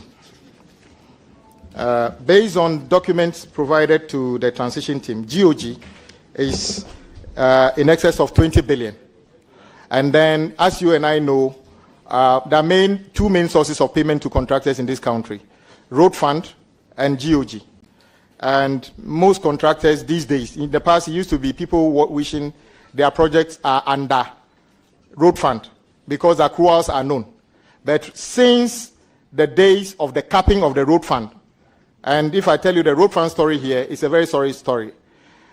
Most contractors wish their projects are funded by GOG because then the finance minister is the one who pays. So GOG is currently about 20 billion, and interest plus capital for road fund is what is 15 billion. Okay. Any further question? Yes. Honorable nominee, have you cited the presidential transition report on roads, and are you familiar with the figures in terms of certificate that is pending for the ministry to pay in terms of arrears? Have you cited it? The interesting thing about certificates is that even if you were to go to the ministry today and they give you a sum of money as money they owe in the morning, in the afternoon, you could find a different figure because contractors are working 24/7 and are raising certificates on daily basis. So they always say this is as of the time they give us. So that is why I'm saying to you, from the document we cited from the transition team, which is a ministry document, the figures are what I've put out. It could end up being more than this, or unless maybe they paid some huge amounts of money before producing this document, then it could be slightly less. Okay. Any further question? Yes. I think no. This is, please, the rule is that you ask one substantive question and you ask a follow-up. So this, so if you have done two, yes, no, you have a substantive question and a follow-up. Please, your last substantive question. Okay, thank you. So, Honorable Nominee, you and I know that the biggest challenge for the road ministry is in terms of funding gap. That is why each and every year they present their budget of about 16 or even sometimes beyond billion, but they ended up having only 4 billion. You are knowledgeable in that area. You have in-depth knowledge of the issues. What do you plan practically to do to address this funding gap issue that has bedeviled this ministry and making the work at the ministry a very difficult one? What do you plan to do? Yes, Chairman, my respected ranking and a good friend is right. From the matrix we have seen over the years, we have always argued that for us to be able to make a good impact on the road interventions, the country must be generating and setting aside between 6 to 10 billion cedis of our own money, not borrowed money. How do we fund this? If you speak to the former Minister of Roads and Highways, Honorable Makwata, you are aware we were close to having a national dialogue on how to fund roads and make it open to Ghanaians. How much can we pay to be able to get the quality of roads we need? Unfortunately, that engagement never took place before he left. And the new minister, our colleague in Parliament, Honorable Asenso, was also in the process. So there's a cohort of people who believe that we should engage Ghanaians on how we fund roads. Together with the committee and the Ministry of Finance, I think we should be plain to Ghanaians. We need to open up the discussion about how we fund roads in our country and make sure whatever agreement we have, the monies are applied. I have argued, and you know about it, when we tell people pay road tolls, and the people pay road tolls, and you take more than half of that money to do free SHS. If you want money for free SHS, ask for money for free SHS. I'm not saying free SHS is not necessary, but when you take money for road, apply that money for road interventions. So as long as we can do this and be open and honest to Ghanaians, whatever they agree, we apply to the roads, and then we can get some improvement. Thank you, Chairman. Thank you. Yes, your last supplementary question. Yes. Honorable nominee, will you consider adopting a negligence liability period in our road contract to ensure that contractors who does shoddy jobs are taken on and ensure that they do the right thing? Will you consider that? Chairman, there are various reasons why we see what we call shoddy works on our roads. Many things account for that. Defect liability period on construction projects. But sometimes, especially if you watch asphaltic overlay, it embellishes the problem so neatly for few months that you may never know what is beneath. But after a few months, you realize that it has failed completely. Not only the contractors. I'm an architect by profession. If I practice elsewhere outside this country, the employer insists I take professional indemnity insurance before I touch his or her work. I.e., so if the work fails, he can draw on the professional indemnity to get some compensation. Is it time for consultants taking on huge government contracts to take the appropriate indemnity to cover the services they are providing? Because the Ghanaian doesn't understand why you would do a project in his backyard, a road to say, and 6 months the rain washes the whole thing away, and then we are looking for another money to come and start. So it will be a combination of these things. I've heard people talk about increase the defect liability period to 24 months. That will not necessarily solve the problem. The problem is that we need to build a capacity and put some of the risk on the back of the consultants and others, but also to encourage government to pay contractors and consultants on time to be able to execute the works within schedule. Honorable nominee, I wish you well. Thank you very much. It's now the turn of Honorable Omar. Thank you, Chairman. My good friend Kwame, Honorable Kwame Agbodza, congratulations. I have a question on funding, especially having listened to you about the huge... Thank you for correcting.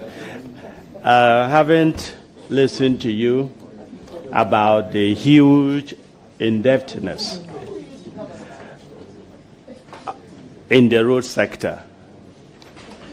How do you intend to meet the expectations of Ghanaians, especially the new roads that we expect you to construct, particularly the Eastern Corridor, beginning from the Temamoto all the way to Yendi? Thank you. Thank you very much. Yes, I acknowledge that I come into this role with huge expectation, start more than any minister. And I'm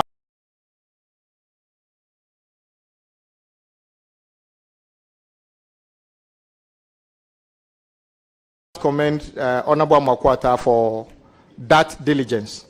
As long as he's abroad is another matter, because of the same thing you are talking about.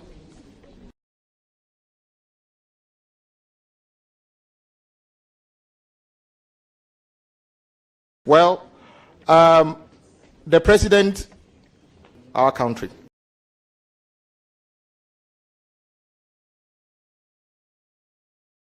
so wherever we are doing anything, he will let the people know. Indeed, we are not going to find it easy to satisfy, but what we are committed to is to make sure that whatever resources we have and apply to the road interventions, we'll make sure everybody understands what is in the kitty and what we can get. When my boss, the majority leader sat in this chair, he painted another figure, which is something we should all be thinking about. As you know, as part of the debt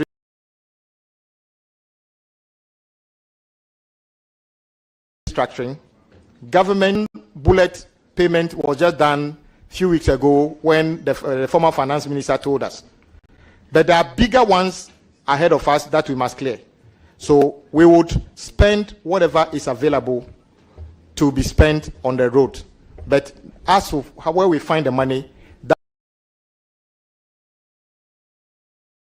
is the responsibility of the finance minister to carry. My job is to package projects, make. Thank you. Any more questions?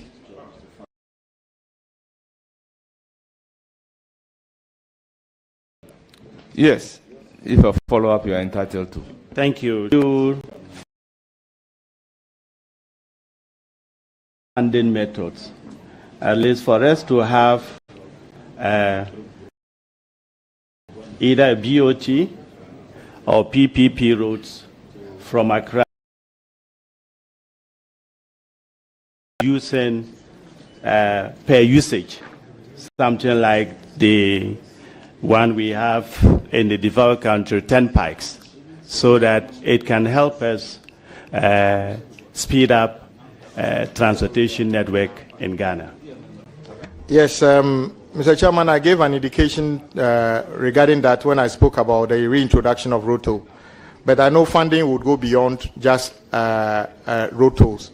And so we are going to consider all those things, including other sources. But like I said, it is not for me to state all the sources that would accrue to road funding. That is the job of the finance minister. I was happy you mentioned Eastern Corridor as one of the things the president actually committed to.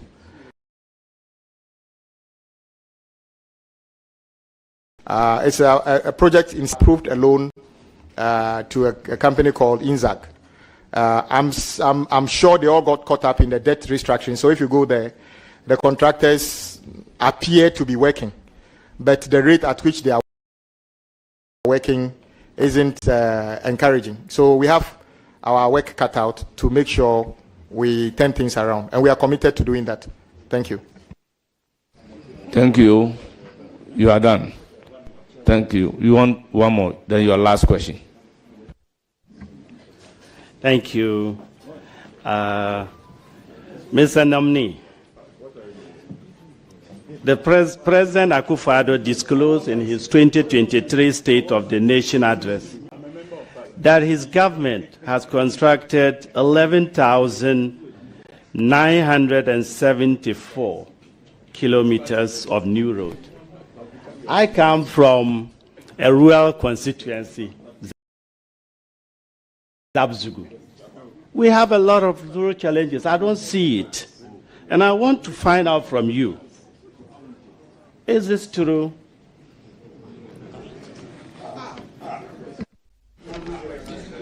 Mr. Chairman, yes, I remember the President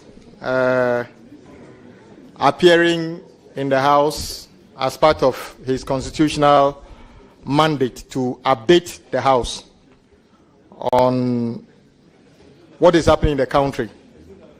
And he made us aware of a certain figure of, at that time, new roads.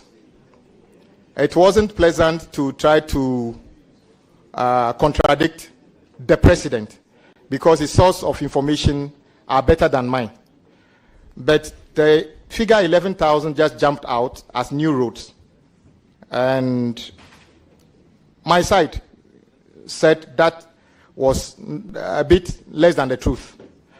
Since then, the agencies under the road ministry attempted to adjust the figure as part of the transition. And you remember our view was that only 617 kilometers of roads were new roads, so to say, at the time. At the transition, they provided details At the time of the transition, the new roads constructed is 673, which is not far from the 617 we talked about at that time, because it means that few more roads have been completed. So that issue is in a record of the of Parliament that indeed Ghana did not construct 11,000 kilometers of new roads since 2017. Rather, 673 kilometers have been constructed as new roads. The bulk of the work in the 13,624.25 kilometers is regraveling and graveling. That is 6,185.90 kilometers. Thank you, Mr. Chairman. Thank you very much. It is now the turn of Muntala Mohammed, a subject matter committee. Okay. Honorable members, I am dealing with 9 on my right and 6 on my left.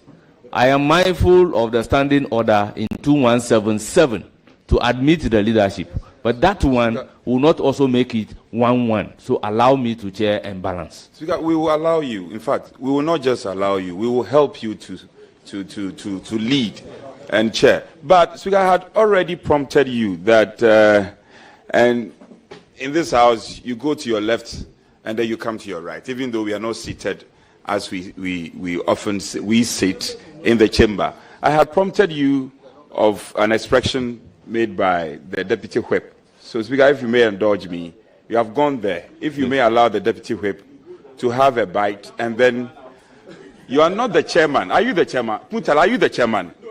You are not even a member of the committee. Honorable Chief Whip, I have numbers before me, yes, which I will have to balance. So I'm saying that on this occasion. My question is simple. In your first year, will you concentrate on completing the abandoned road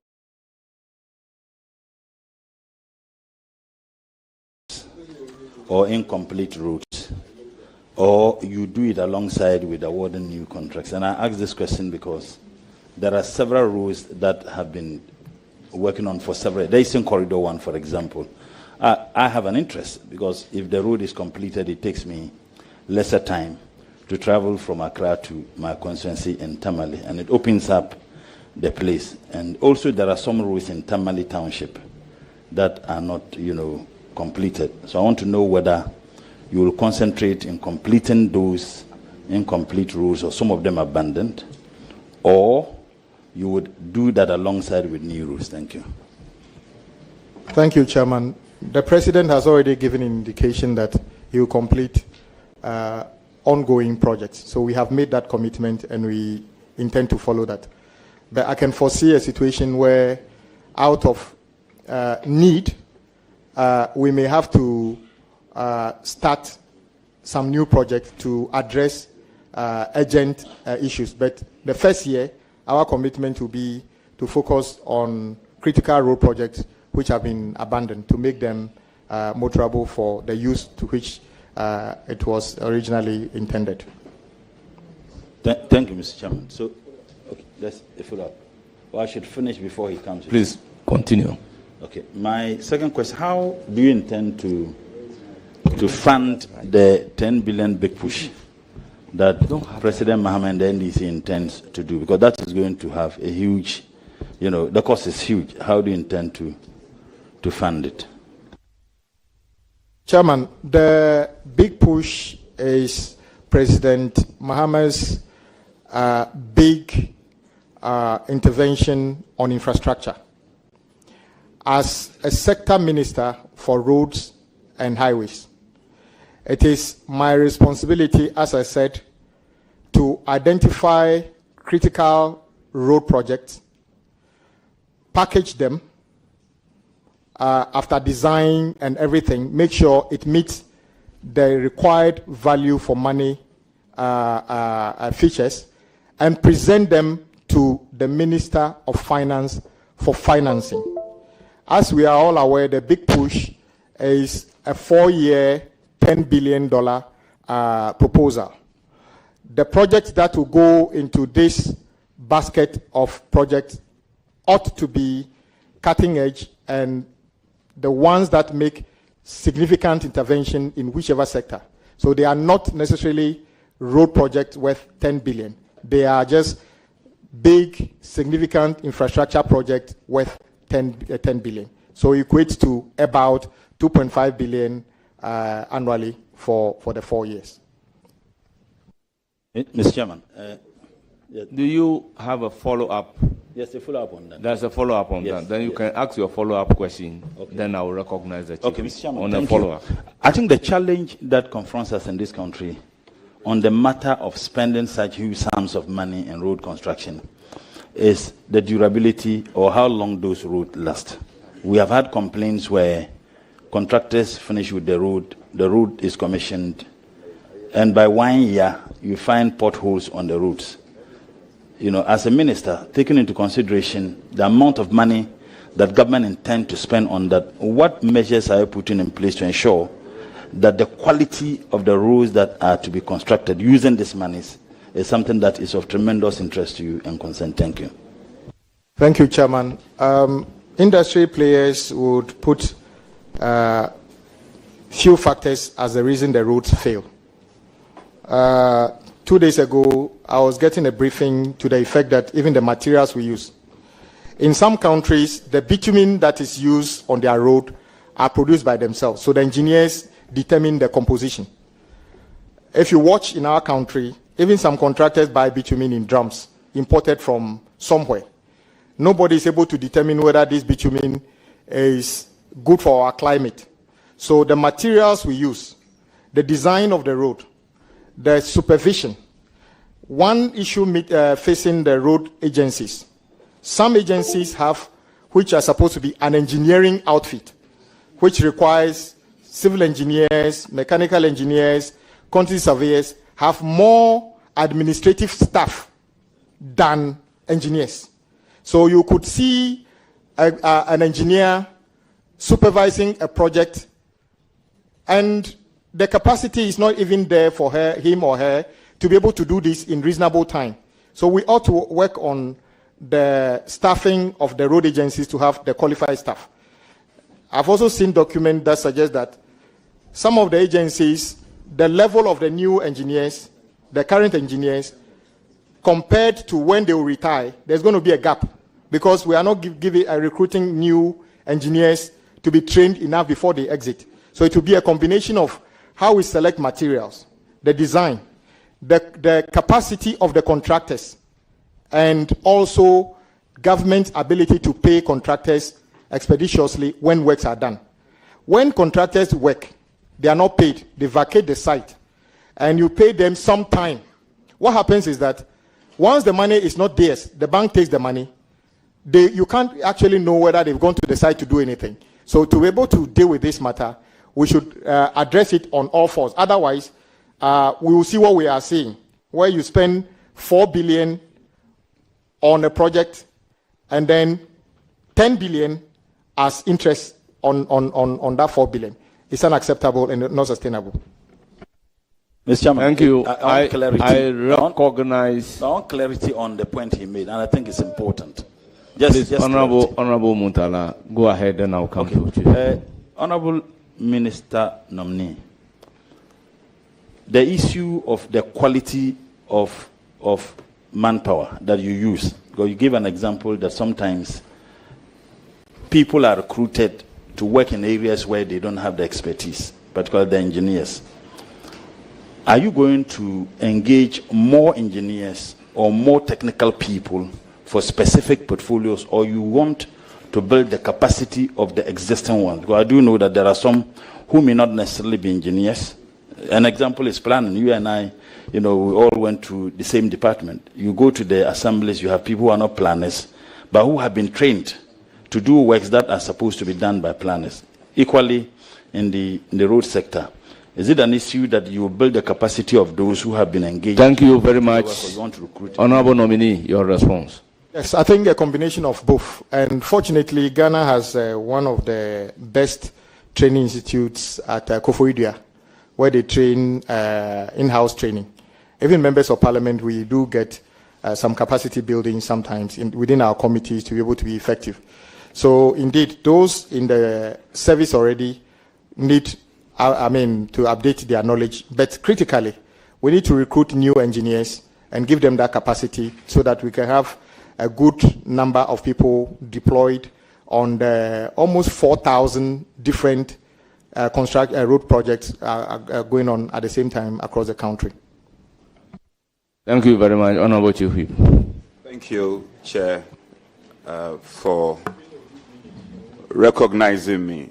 Honorable Whip, asking this question not to question your competence at all. Far from that. I know you very well. I know you can do the job.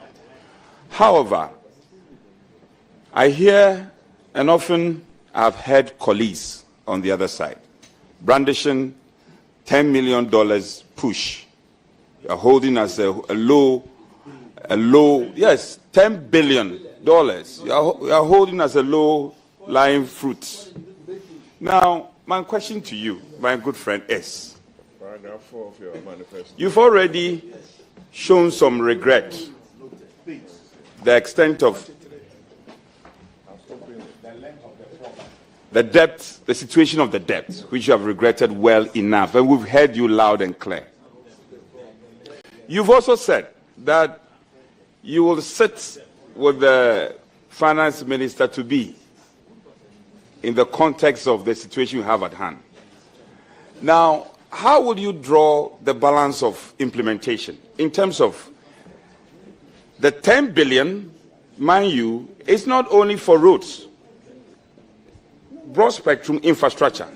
So you have so-called abandoned roads, and then people of Adaklu also come to you after you have been approved. I know you are aware of that. And you'll be coming to the House more often than any minister to answer questions. You are aware of that. How would you draw the balance? So-called abandoned roads and new urgent road needs that also need to be attended to. Don't forget, you have already said that there's no money. And then you are also going to work closely with the so-called the finance minister. Honorable members, to be here. So if any friend of the committee will not remain in silence, then I will be forced to apply the rules. Please,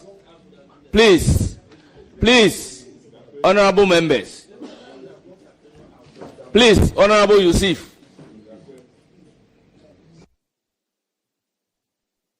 You see, I'm just talking about your big push. And you are not tolerant to listen. Honorable Kennedy Osenyako, let's listen to the questions being asked.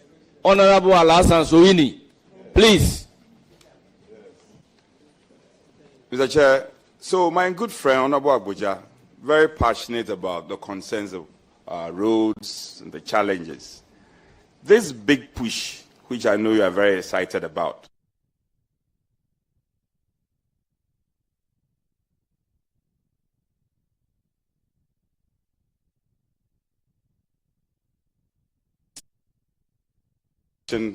and beautifully captured by us here, you focus on.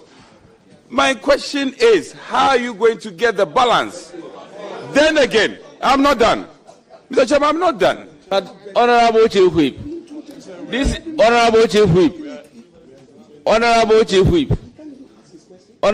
Whip, this is about the third or fourth time we are going to hear the word, how are you going to balance the new rules as against the abandoned rules? So if that is your question, put it to, so that he can proceed to answer the question. I beg you. Speaker, with respect to you, I'm old enough to speak for myself.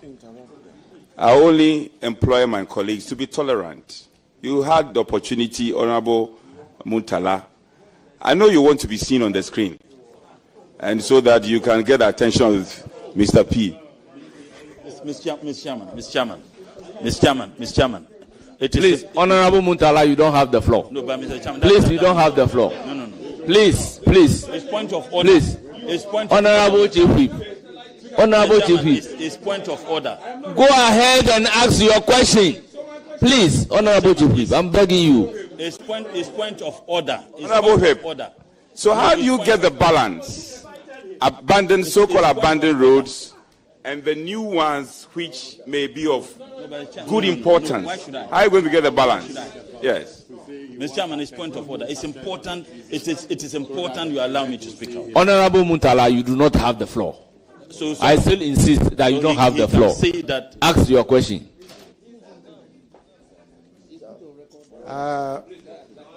Yeah, Chairman, my colleague, a very good friend, Minority Whip, is right. And let me state it again. The projects that we are going to prepare for Big Push are not for abandoned projects, small projects. I already said they are the key big intervention projects. For instance, there has been on the drawing board for some time an orbital around Accra, which goes Chopoli all the way to Bujumbura. That project, over 100 kilometers of road, makes a significant intervention in terms of traffic management within the Accra itself. That project ought to be properly costed, make sure value for money is done, and then presented to the finance minister for funding. At the same time, it is the responsibility of finance ministry to continue funding projects that are on site. So Big Push is not about completing the projects already on site, but the major intervention project that can actually pay for itself, that can actually make huge impact on the country. So that is the difference. So we're not going to stop ongoing projects. The president has already made a commitment to that. However, the Big Push projects are dedicated and significant projects that are not going to be rushed, that are going to be done effectively so that all Ghanaians will get the impact of those projects. So that is the difference between the Big Push basket of projects, which are yet to be developed, and ongoing projects. Thank you very much. Honorable Muntala, do you have any more questions? You are entitled to one last question. It is now the turn of Honorable Kofi Mafo. Thank you, Mr. Chairman. I want to congratulate my ranking, who is now the Chief Whip. I want to congratulate him for his nomination. I heard him saying that for him, the 100 billion debt, the 20 billion, and then the 15 billion, and then 665 million interest. For him, he consider that part as a waste of funding.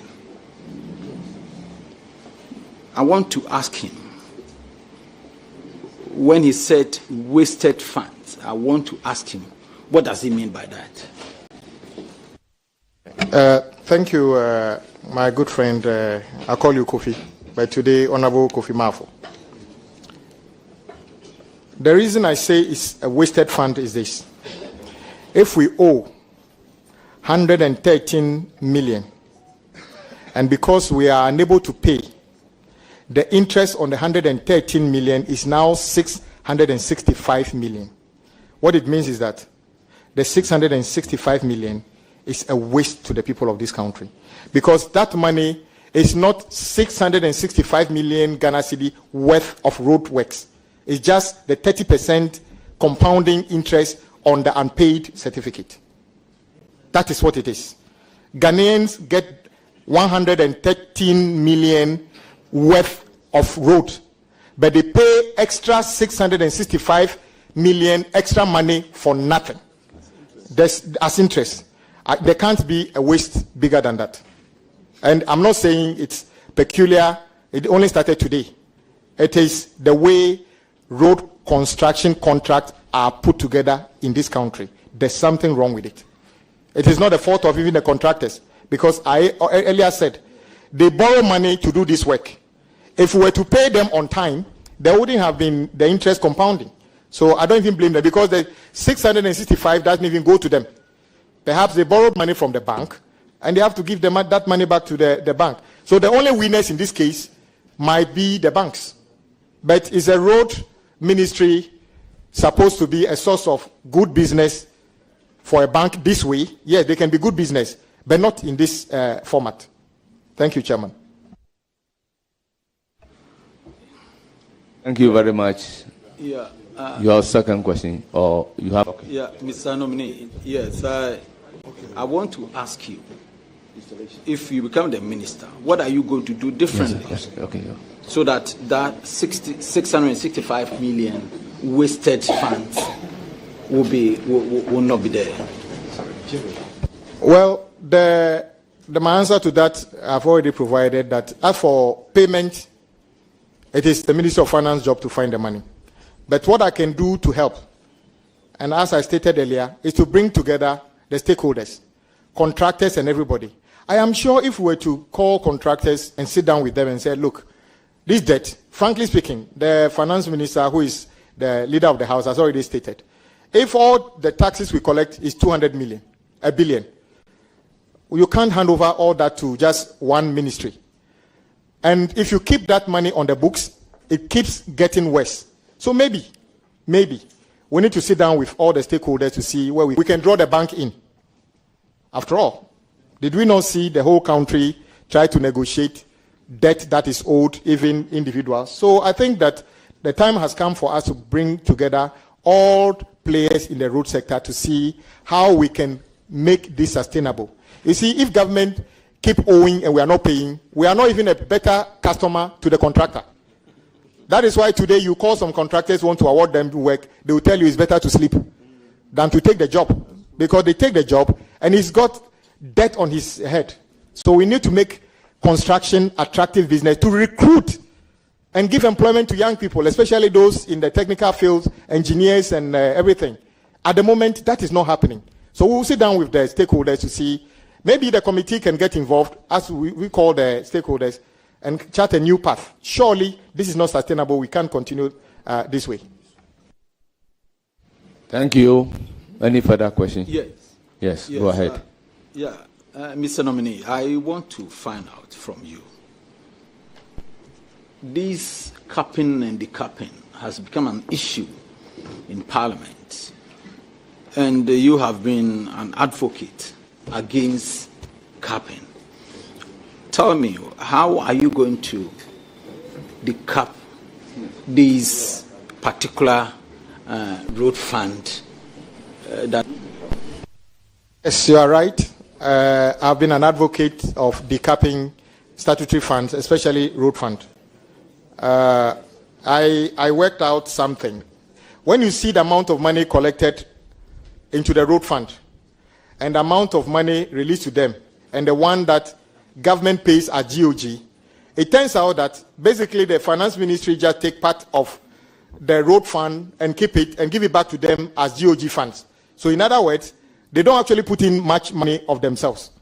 I would still continue to advocate for the road fund to be decapped, because it is better for them to have that money and pay off contractors that they owe to stop the compounding interest than to keep on capping, taking away more than 50% of their money, and then the problem stays with all of us. So I'll continue to advocate for decapping of road fund. Thank you very much. Next question.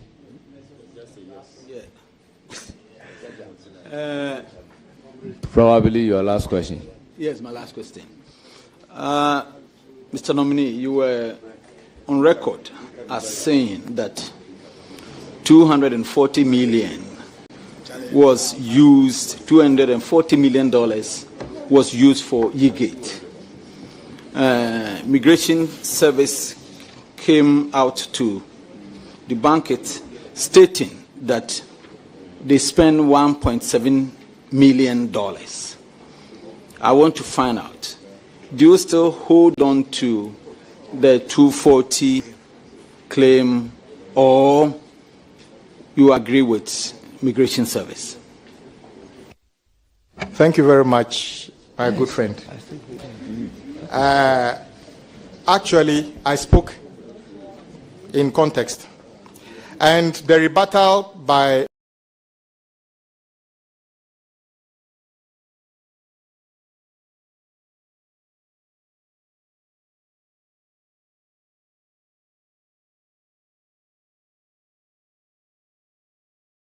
Immigration Service, I didn't see how that is a rebuttal.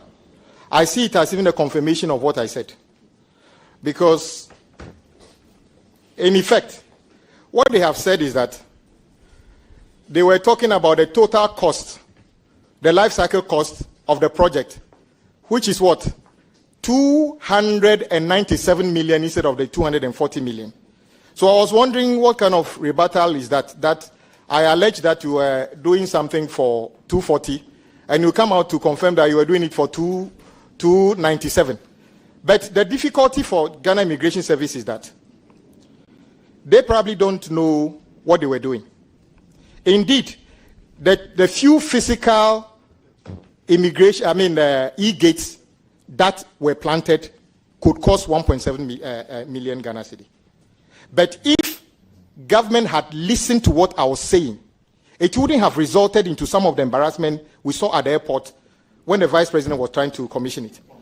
The former vice president. If I were to tell you today that there is not even any contract for the e-gate, there is no contract.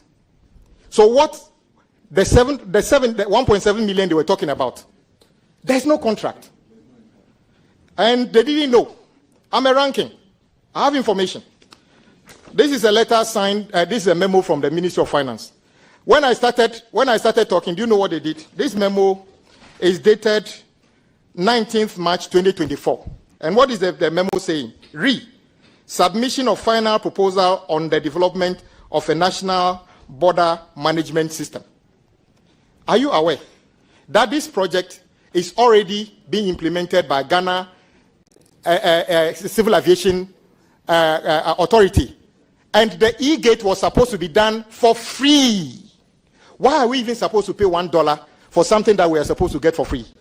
So when you see, when they started backtracking, do you know what they did?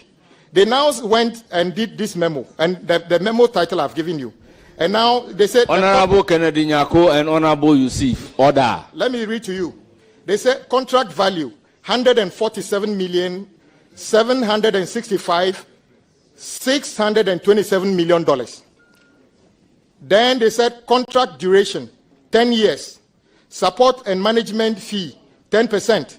Support and maintenance fee, 18%. I repeat, Ghana ought not pay even $1 for the so-called e-gate project. In fact, whilst we were at the discussion, they were now at Ministry of Finance trying to do VFM for a project that has already been implemented. I am sure when the nominee for transport appears, you can get more details of that. So, Immigration Service, you have basically confirmed my allegation that you have forgotten that the implementation of this rests in the domain of the Ghana Civil Aviation Authority. You have no business carrying out this. And this is a UN Security Council resolution. It lies with Ghana Airport Company Limited. So I have not said anything that I need to depart from. But to repeat that, what they were doing was not right, there's no contract, and it's no value for money. Honourable Member, you have your last follow-up question. Chairman, do you have any? Please, Chairman, with all respect to you. Chairman, with due respect, that is why we have subject matter committee leadership. My colleague has indicated that it's a matter he wants to correct. That Honourable Senyako, would you endure him just a minute, please? Well, I indicated a few minutes ago that when a procedure is set down for a right to be exercised, the procedure must be followed.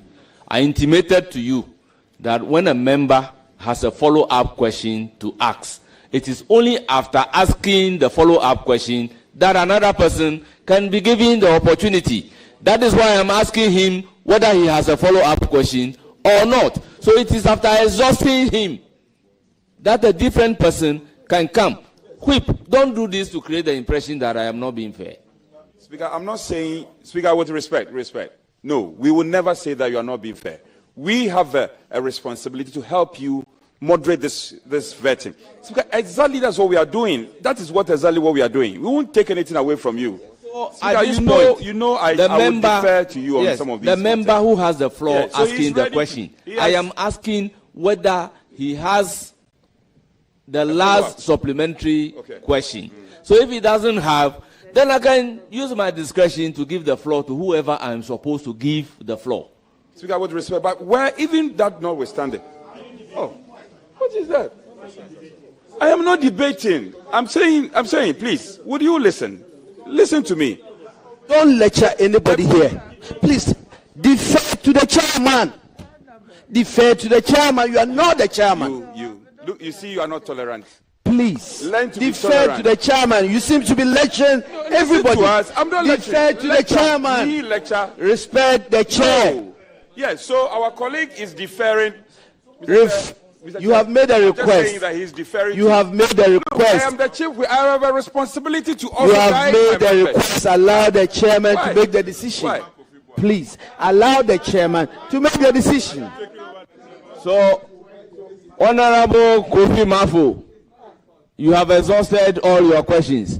Now, yes, Mr. Chairman. Honorable Kennedy Osenya. Mr. Chairman, I just want to make a few clarifications. When the Honorable nominee stated that there wasn't he claimed that same project is being done by Civil Aviation Authority. These are two different projects.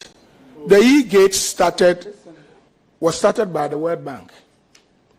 They did a few ones, and at a point in time, there was no funding. So after the World Bank project, it was suspended. Now Ghana Immigration Service decided to find an innovative means to get the rest to be done. It is not, the cost of the project is not going to be borne by the government of Ghana. Passengers will be paid. They are going to pay for it. It's part of the ticket. And secondly, the API project. Order is capable of dealing with the issue. The airport passenger information project, which is being done on record. I don't know where this information from, but I believe some of this we need to put it in the proper context, not to degenerate any kind of controversies at the end. So thank you very much. Honorable nominee, any comment? Yes, my good friend is the ranking currently, and he understands that we both have deep understanding of what's happening at the airport. As part of UN Security Council resolution, officer, you take your passport, place it on the e-gate, and it goes through. It is only when they have issues with you that they will direct you to a human being. Why? Because you have provided information already to the authorities in Singapore, and they've checked it, and you are okay. So he's right. When we talk about this, people think we are talking about, initially, immigration said it costs 1.7 million cedis. It is an integrated project. If you read their press release, and I think Graphic published it, they confirmed that, yes, point number 5, the e-gate system alone comprises 15 units of e-gate with accessories, which form part of the border management system being installed at KIA at a cost of $1.7 million. Then if you go back, point number 6, they then go on and say that the 240 million referenced in the in circulation in the article they are referring to me on my social media handle relates to the whole life cycle cost, and the project, including the initial implementation, would cost $94 million. Who says Ghanaians are not going to pay? If you take tax from Ghanaians on behalf of government, it's government money. Why is the entity, this particular entity, believe that something that another entity is ready to do for free? And I'm repeating, this e-gate integrated system is already part of what another entity is doing for free. The records are there. Go to Ghana Airport Ghana Civil Aviation Authority today and find out whether they have started implementing a project which would have provided the e-gate for free and come and report to the committee. So this matter must be settled. And that is why I say that Ghana Immigration Service did not debunk me. They actually confirmed what I have said. I know exactly what I'm saying. And I would even encourage them. As far as the UN resolution is concerned, UN Security Council resolution is concerned, it is the law that we have done for Ghana Civil Aviation Authority that is what is supposed to be used to implement this. Immigration officials are only supposed to play a role. Second, it is also something that Ghanaians should look at. Today, we have over 1,000 immigration officers working at the airport. Can you believe it? 1,000 immigration officers at Kotoka alone. Yes. It turns out some people have to go to work once every 2 weeks. So I'm not saying immigration officers are not needed, but which country do you go to that before you check in your bag, somebody checks you? After you check in your bag, before you even approach the immigration officer, 2 more immigration officers look at your passport and give it back to you. Then you go into the booth. Then they stamp your passport. Then when you get out, another immigration officer sees you. Then when you finish and they scan you, somebody is also looking at. Which airport do you see this? It makes experience of when we advertise that Ghana is a gateway for tourism and other things. We all have friends who are expatriates. They don't enjoy this experience. They get treated as if they are criminals until they are proven otherwise. So we need to work on this. So I encourage Ghana Immigration Service, please work with Ghana Civil Aviation Authority to implement this project. And at all costs, if we can get it for free, don't even attempt to take $1 from anybody. Thank you very much. It's now the turn of Honorable Yusuf Suleimana. Thank you, Chairman. Mr. Nominee, let me also congratulate you for your nomination. Like others have said, when it comes to your competence, nobody doubts it. My first question relates to concrete roads. In 2017, the former Vice President, I'm talking about the defeated presidential candidate of the MPP, Dr. Muhammadu Mahmoud Bawumia, promised Ghanaians that he was going to build concrete roads. And in his opinion, concrete roads are durable, concrete roads are cheaper, and concrete roads are the roads that Ghanaians deserve. You are not there yet, but I believe that you might have interacted with experts or officers of the ministry. Do we have any concrete roads built after the promise was made? And do we intend to go that direction? Thank you. Thank you for this very important question. I remember the story was linked to the former vice president when he visited one of the roads in Tema. Actually, that project was being executed by a private entity. Exactly. So he went there and saw what was going on and liked it and said, henceforth, you're not going to see asphalt, you're going to see concrete roads everywhere. The fact is that I am not aware government has constructed any concrete road anywhere. It is also misleading to say concrete roads will be cheaper than asphalt, because the QSs and engineers will tell you the road you see as concrete road is actually a reinforced concrete slab. That is one of the highest level of concrete with steel in it. So how is that supposed to be cheaper than in fact, you can get anything between 15 to 30% depending on the mix of the concrete as the additional cost over asphalt. So yes, in some cases,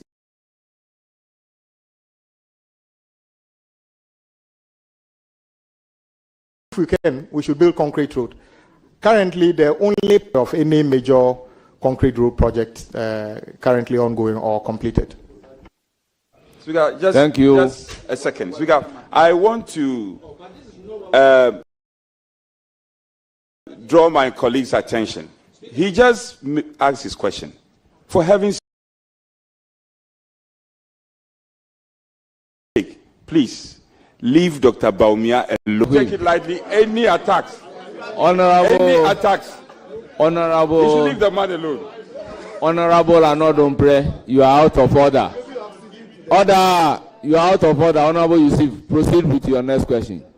Mr. Chairman, I'm grateful. Mr. Chairman, I think my minority leader should be a bit tolerant. And as long as Chief Whip should be tolerant, and as long as the former president will take all the benefits that are due a former vice president, we will refer to him as and when it's necessary. Proceed to ask your question. Yes, Chairman, I will do that. Chairman, even though the nominee has already answered a question on abandoned roads, I want to find out. There were some roads that were abandoned for political reasons. For instance, take roads in the Bole Bamboy constituency. All roads that were started under the NDC administration in 2015-2016 were all abandoned. As a member of parliament, I asked a question on the floor of parliament as to when those roads were going to be fixed. And I remember very well, my good friend, Honorable Patrick Boama, interjected and said that what was Mama doing and he didn't fix the roads? What was President Mama doing and he didn't fix the roads when he was the president? Today, if we are going to address the issue of abandoned roads, will you consider prioritizing those that were abandoned for political reasons to complete them before you look at other roads? That's my question. Chairman, for the vivid explanation and very unfortunate situation described by my good colleague, that will be priority number one in terms of completing abandoned road projects. Yeah. So Do you have a follow-up on that? No, a member has a follow-up. My last one. I recognize Patrick. No, my last one. Chairman, I was just putting my good friend from Bole Bamboy on record that he should produce the Hansard that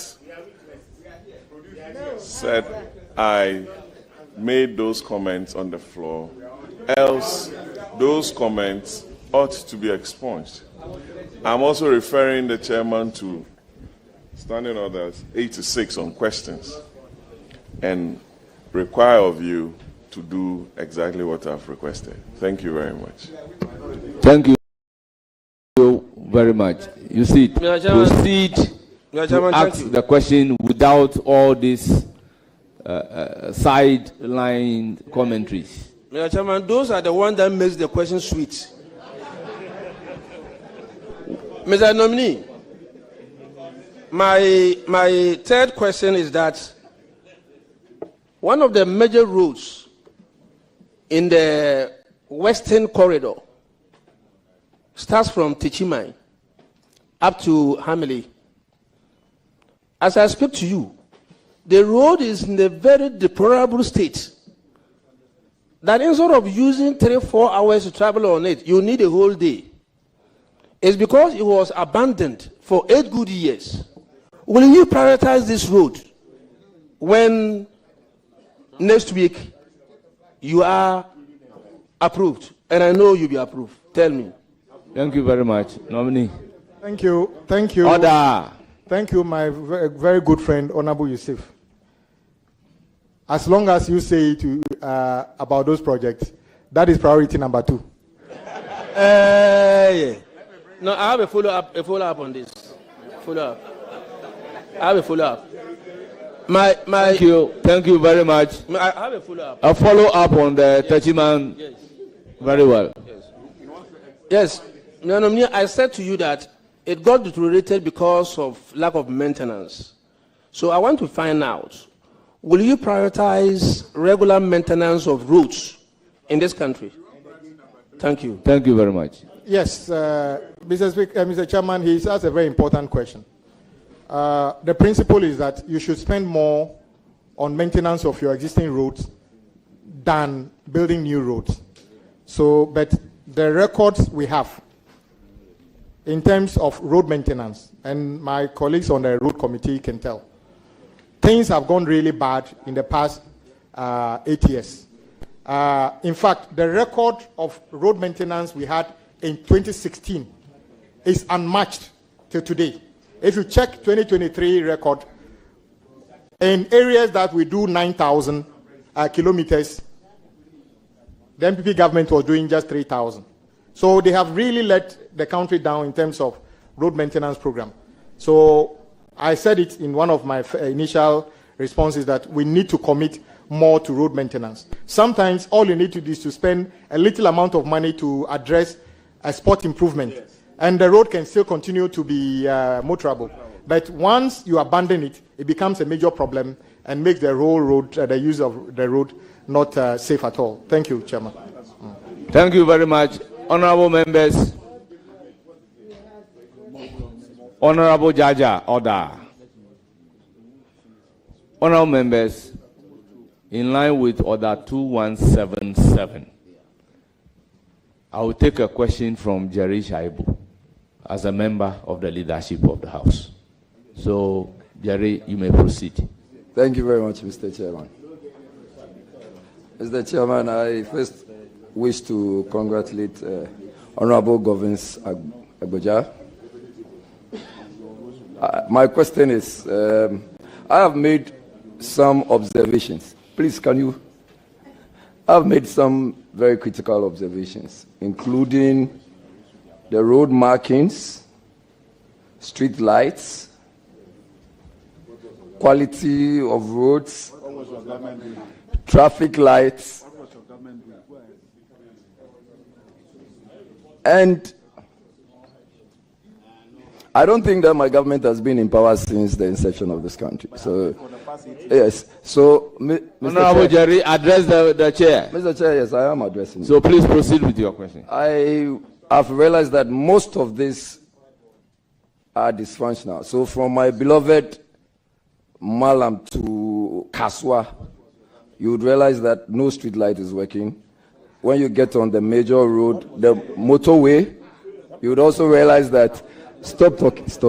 No street light is working.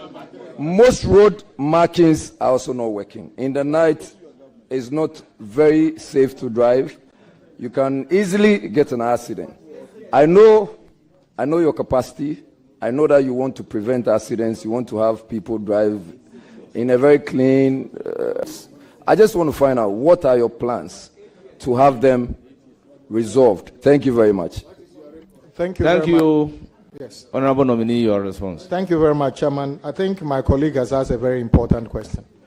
This is our capital city. It is strange that you drive in parts of our city at night and the roads are not illuminated well, no road markings. And I know a number of friends from abroad, when they come, they keep asking, how are you able to drive on these roads? Because there's no signage, there's nothing. With street light, there's a bit of an issue that has come to the attention of the Road and Transport Committee. If you notice, Ministry of Local Government through Common Fund does supply street lights sometimes. Ministry of Energy does supply street lights sometimes. And sometimes they supply these street lights and give it to the assemblies and others and ask them to go and install. Whether those lights are of the highest quality is another question. Whether they are installed properly is another matter. So it is a synergy between Ministry of Energy and the local authorities. As for the roads, the physical roads are under the domain of the road ministry. The safety on the road is between Ministry of Road and Ministry of National Road Safety Authority is under Ministry of Transport. So I think this issue can best be addressed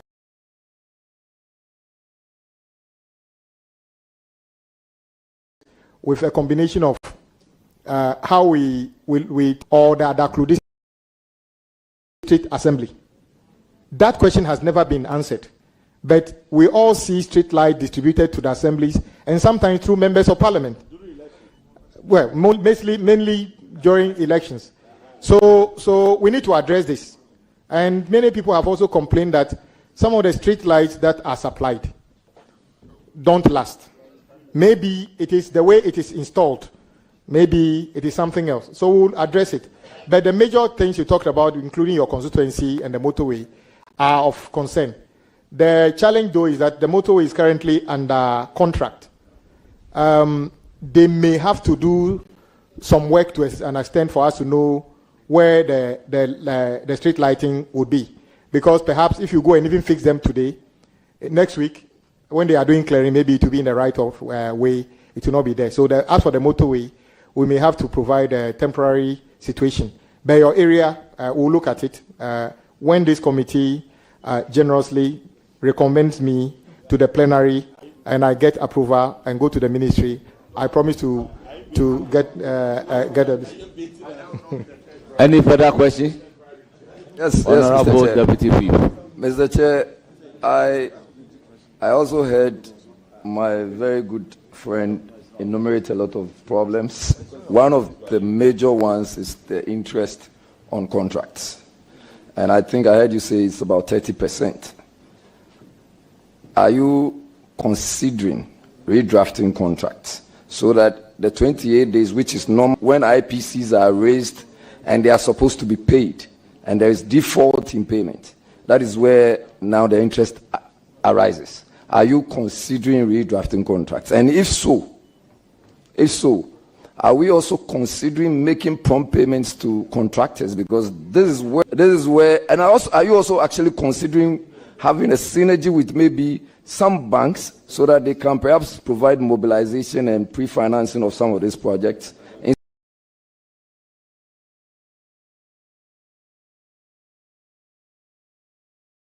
Instead of rather getting to pay them as interest.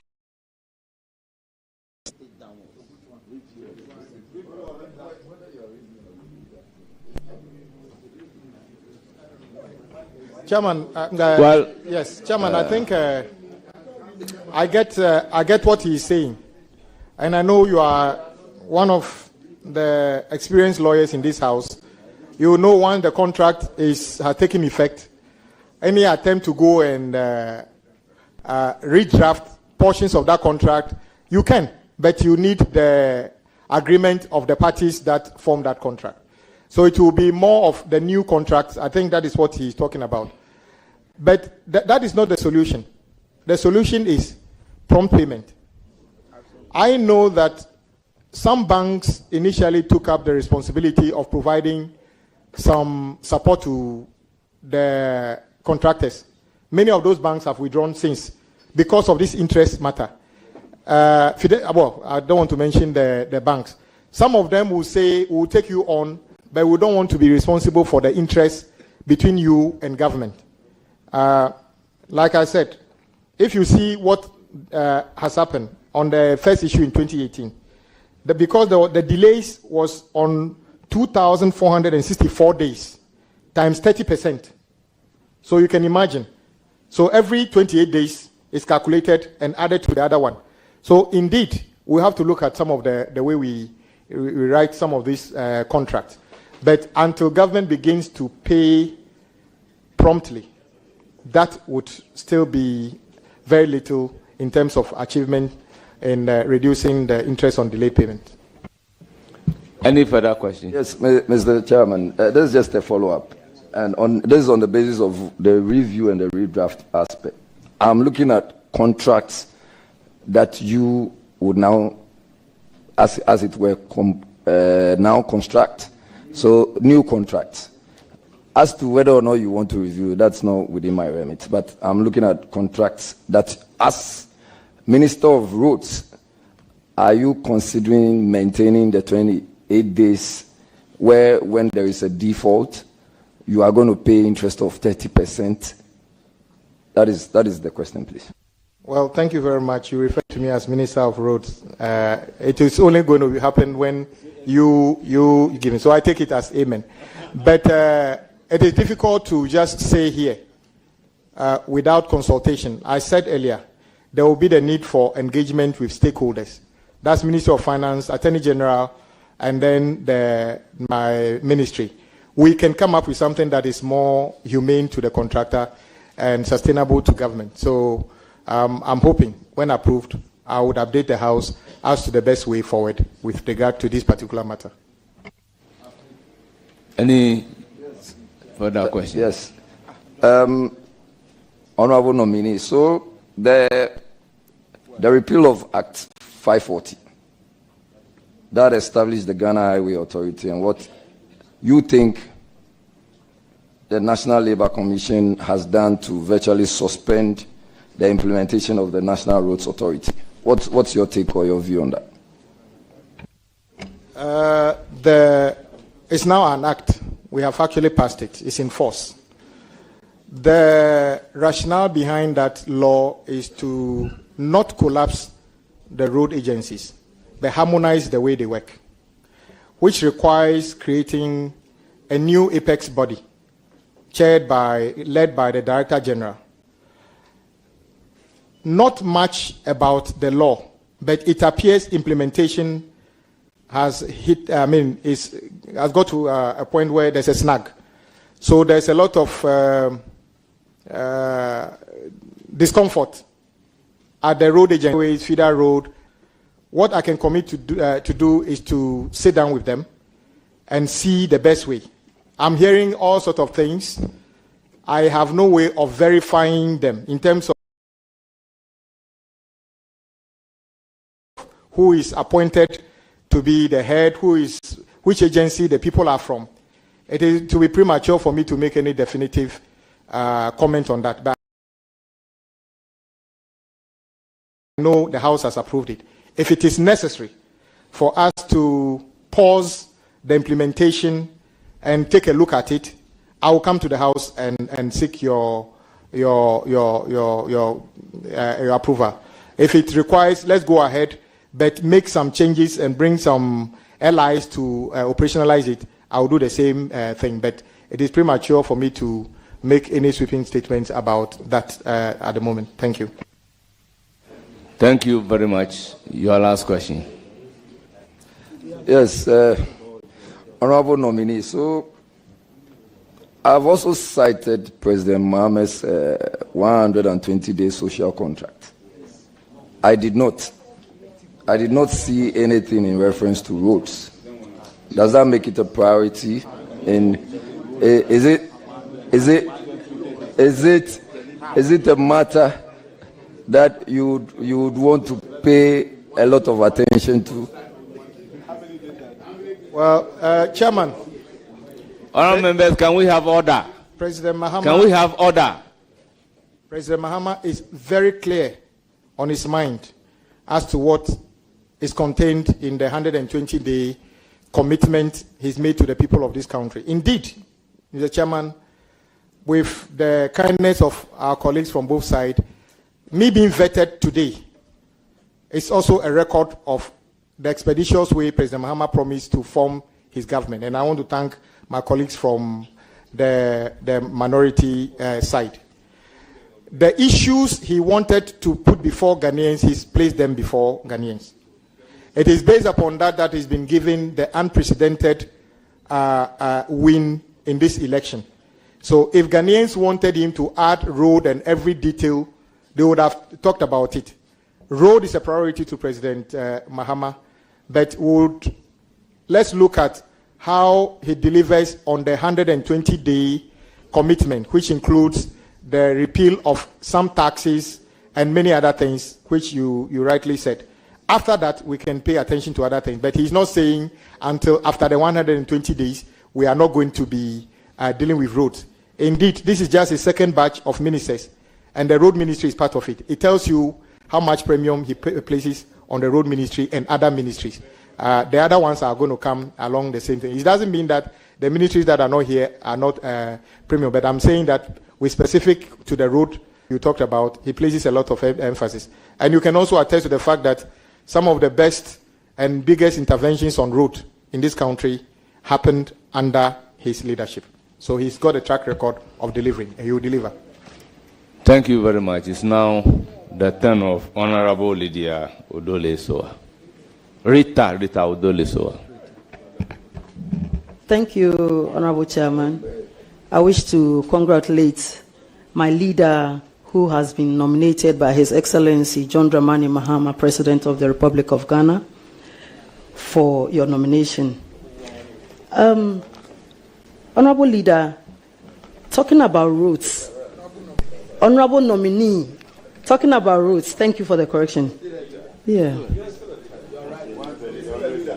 The Accra Beach Road, Accra-Tema Beach Road, which passes through the Dadekotopon constituency, started construction a long time ago, and the contractor has abandoned site. Due to this, there are quite a number of accidents and pedestrians being knocked down by vehicles because we do not have street lights to be on during the night.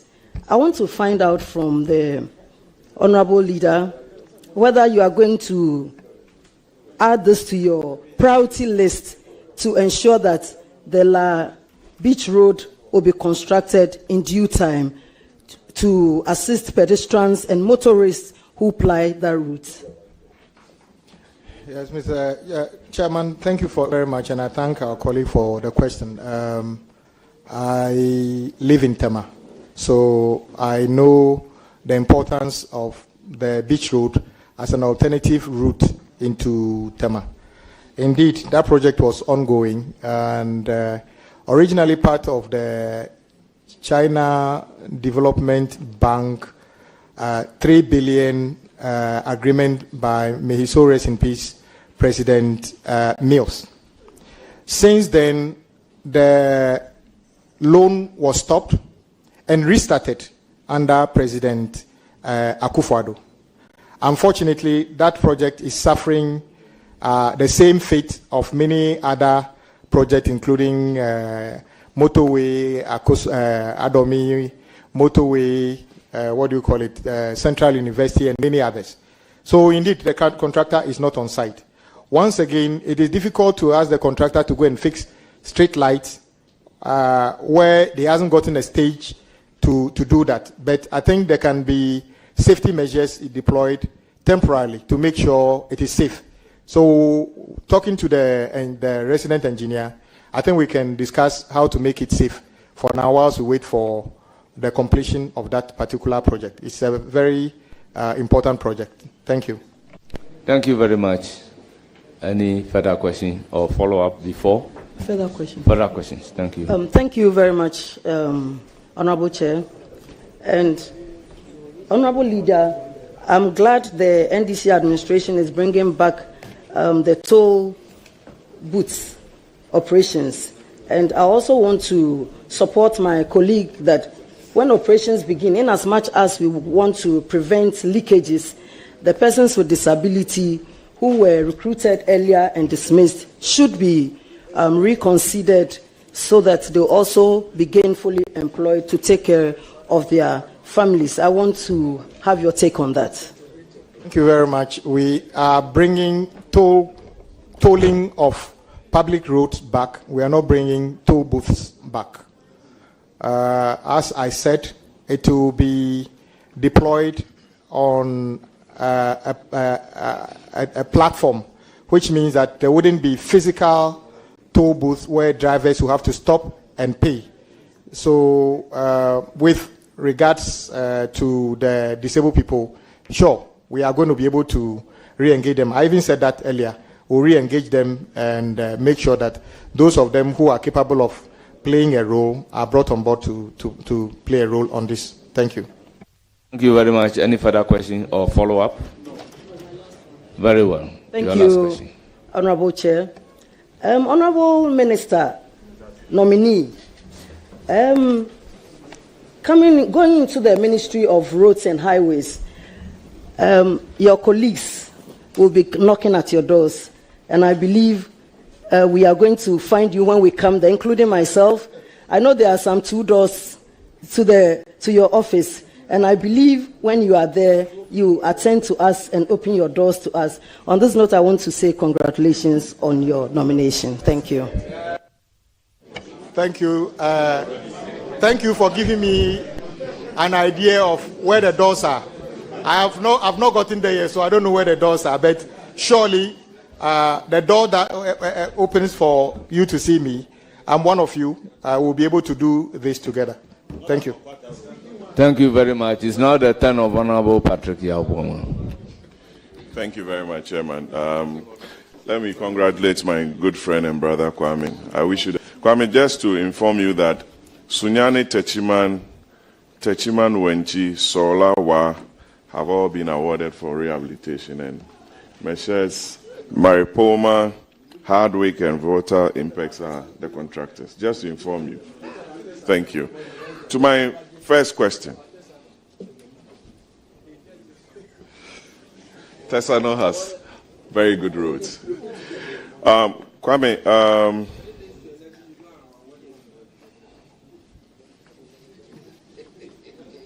please proceed. He's not talking the mic. Please proceed. Address the chair and proceed with your question. Honorable Suleimana Yusuf, please. It is not only speaking into the mic that can be disruptive. If we talk about disruption, it is not necessarily speaking into the microphone. So please, take a cue. Your question.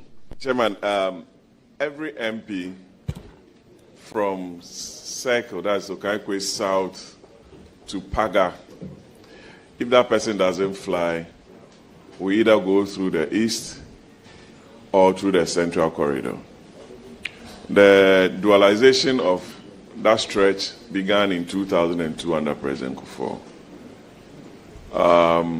Minister Iddrisu, at a point, suspended the dualization program to the extent that Honorable Alote Jacobs, at the time after your Congress in Sunyani, raised issues with that suspension. President Kufuor came. He continued from Kwafu Krom, which is in Samoa Duajiri, to Apedra. I remember in 2009, President Mahama even commissioned the overpass around the old Peace FM area. 9 indigenous contractors, Kwame, are undertaking the dualization program.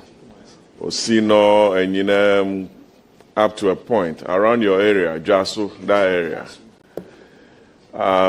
Want an assurance from you whether those projects will be duly completed and the remaining 94 kilometers from Iddrisu to Konongo will be tackled, and to continue from where the Swami interchange is being constructed through Techiman, Kentampo, and Tamale and beyond. That defines our country's road infrastructure, and the fact that a similar intervention was made from Rawlins's time, may so rest in peace, Kaneshi to Malam, Kufuor continued to Kaswa, to Yamransa, and to Alubo, under President Mills and President Rawlins. Amen. Kwame, those are critical roads that has caused a lot of accidents. And if for any reason you want to be remembered for as a good minister for roads, including Pong to Aflao, you need to remember for these roads. What assurances are you giving to the good people of this country on these critical roads that I've mentioned? Thank you. Thank you very much. I earlier gave the indication that the President himself had committed to completing ongoing projects. You are also right by listing these projects as projects on site. The little challenge is that many of these projects are on the back of GOG. So once the contractors raise certificate, they are not paid. In fact, the bypasses on the Accra-Kumasi Road, you can tell that the intensity of the contractors have dwindled significantly. So it is not merely awarding the project. It is about finding sustainable sources of funding to deal with them. You will notice that in 2022 or so, you mentioned Swami Interchange. We approved the loan. I probably was the one who seconded the motion for it because it's a critical, intersection in Kumasi. And the way it is creates a problem. Since we approved it, it was supposed to be a project done in 36 months. But you know that the contractor only turned up on site somewhere close to the end of this year, in the last year. And the percentage of work done on the interchange, guess what? Less than 2%. Terrible. Yeah, there are two components. The interchange component and the other road network within the area. The other road network within the area is just about less than 10% work done. Also because of the debt restructuring, because it's a loan, a commercial loan from somewhere. So as long as we can find the resources, and I indicated earlier, my job is to prepare and package projects and for the finance minister to fund. I would never relent in the advocacy to make sure we have enough money in the kitty to pay contractors working in our communities, including Adaklu. I have no doubt that colleagues have the bigger burden of addressing road issues in their communities than anybody else. And together, once we can find the resources, we can deal with these things together, including the road to Joaso and everywhere. Thank you. Thank you. You love Joaso. Kwame, I don't know if you have your party's manifesto with you. If not, let me turn your attention to chapter 4 of the NDC 2024 manifesto. Powering growth through infrastructural development, and more particularly to the road sector. Let me get there.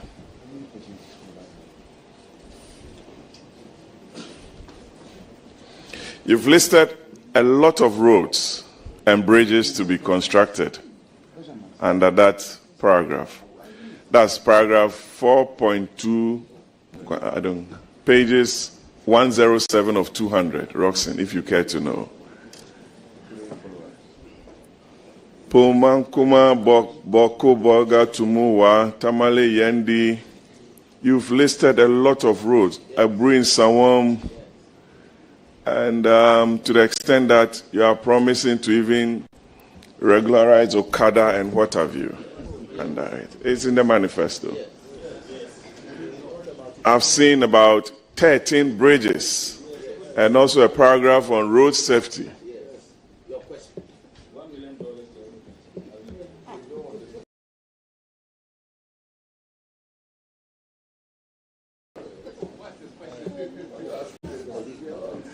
Kwame, and the facts alluded to, that the indebtedness of the road sector is close to 100 billion cedis, which you know that the MTEF had made provision to pay for it over a period, and is captured for the 2025 to 28 MTEF program. How are you going to fund all these ambitious projects? Is it going to be another Green Book promise? Kwame. Thank you very much. And please, order. Chairman, please, order. I'm happy. Order. These are very important questions, and I'm happy he mentioned Green Book. Kumasi Airport, Phase 1 and 2 was mentioned in the Green Book.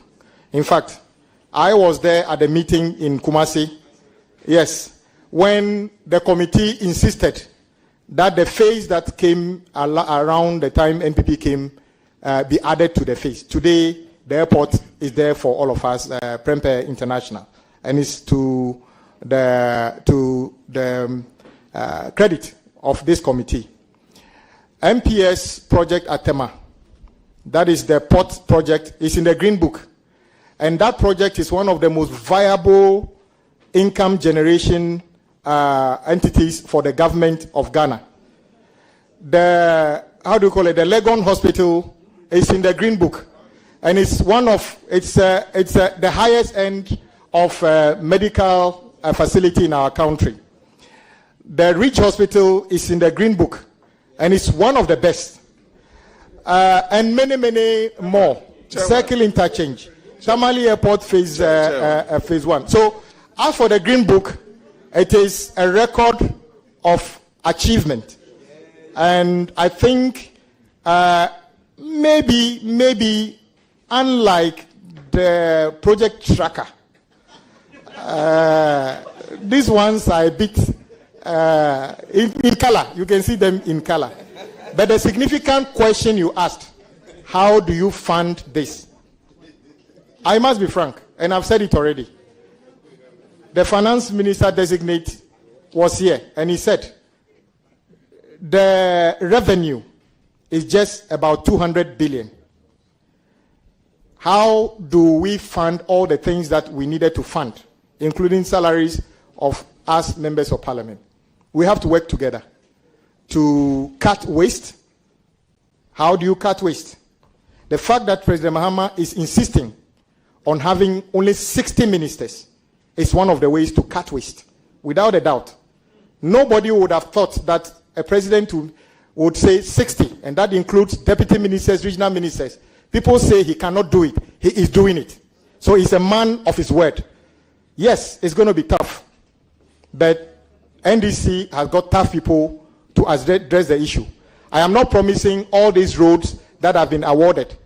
I was very unhappy when we approved the Swami interchange, and work never started until somewhere close to the end of last year.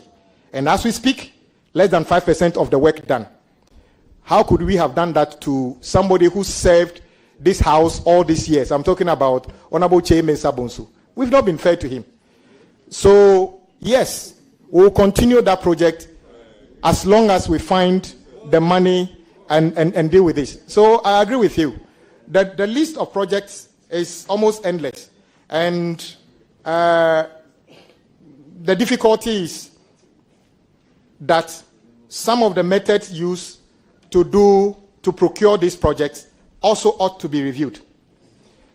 If you have a situation where, for instance, a project is awarded in Ghana to a Ghanaian contractor on a design and build, he comes up and he goes to site and he later comes to tell us how much he wants to charge. Meanwhile, you have already contracted. And he comes up with even a ridiculous figure, you are bound to deal with it. So we are also committing that major projects will be prepared, costed better, so that we can tie the cost down, so that we can budget properly and get them done. So your question is very important, and we shall do exactly that. Thank you very much, Kwame. My last question. Yes. Yeah. It's on the Volivo Adafo Adidome Bridge. I know the Japanese have given us some funding for it, and it's less than the project sum. How are you going to raise money to top up or to get a full funding? Thank you. And congratulations again, Kwame. I'm done. I think my colleague has a very important question. This project is very dear to the people who use that corridor. In 2016, I think once again I was, on behalf of my then chairman, moved a motion for the adoption of this. So the bridge component was coming from JICA. I think it's just about 10 billion yuan or something like that. The difficulty is that since then, for the 8 years, we didn't do much because the Japanese insisted we build the approaches from Asuchari Junction to the bridge and from the bridge to Esikuma. Because the bridge, the access has to be there for them to come and install the bridge. It is only recent that I'm told AFDB have given the money for the construction of the approaches. The contractor, we are told, just mobilized to site, so you wouldn't see much going on. Yes, you are right.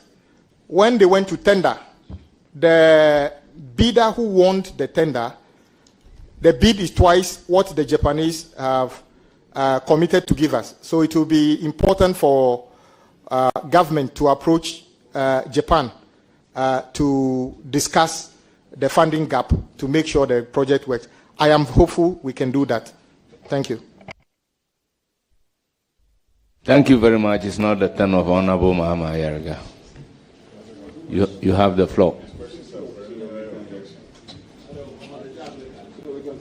Thank you very much, Chairman. And let me join colleagues to congratulate our Chief Whip on his nomination to the Roads Ministry.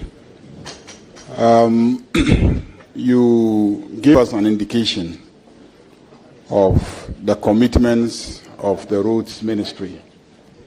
And then we have seen very starkly the variation between what we actually got by virtue of the value of projects executed and what we owe by virtue of having not paid and then the debt accumulating based on interest calculated based on a formula that you yourself disagree with in terms of road contracting. That is evidence of a certain indiscipline, which is to award contracts when you haven't budgeted for them. You haven't made provision for them in your budget, you don't have money for them, and then you award contracts. Is this a culture that will continue? Thank you, Mr. Chairman. No, this is not a culture that Ghanaians even want us to continue, even if we wanted to continue. I can understand why some projects may be awarded in an emergency without full packaging. But the norm should be that projects are properly packaged, costed before going to site. And we have already committed that to be the norm for major projects. If it's necessary, value for money through competitive tendering. Thank you. And the second question. Thank you very much. The second question is, when you fly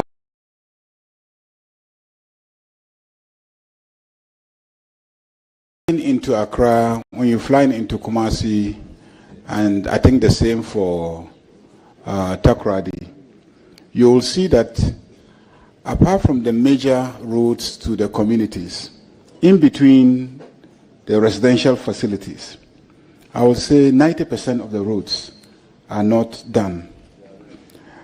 And then when you go into an estate, go to any estate, you find that the estate owner has done all the inner roads of the estate and apportioned the cost to property owners in the estate, and they are happy to pay and live in very fine estate with all the roads done so that in the evening they and their families can walk around, exercise, and then they are happy. Does that give you an indication? Does that give an indication of some mechanism that probably exists for financing those inner roads between the residential areas that you could be looking at? Yes, Chairman, it's even associated with even government projects. There are significant hospital projects done in this country, commissioned and is in use. But the road between the hospital and the main road is nothing to write home about. So if you were to be even in an ambulance, the threshold between the public road and the hospital is difficult. I agree with you. If an estate developer can cost the internal roads into and spread the cost over the individual unit, why is it difficult to do 1 kilometer from the estate to the main road? It's a question. But maybe it's just a matter of engagement between the planning authorities that approve the estate and the developer.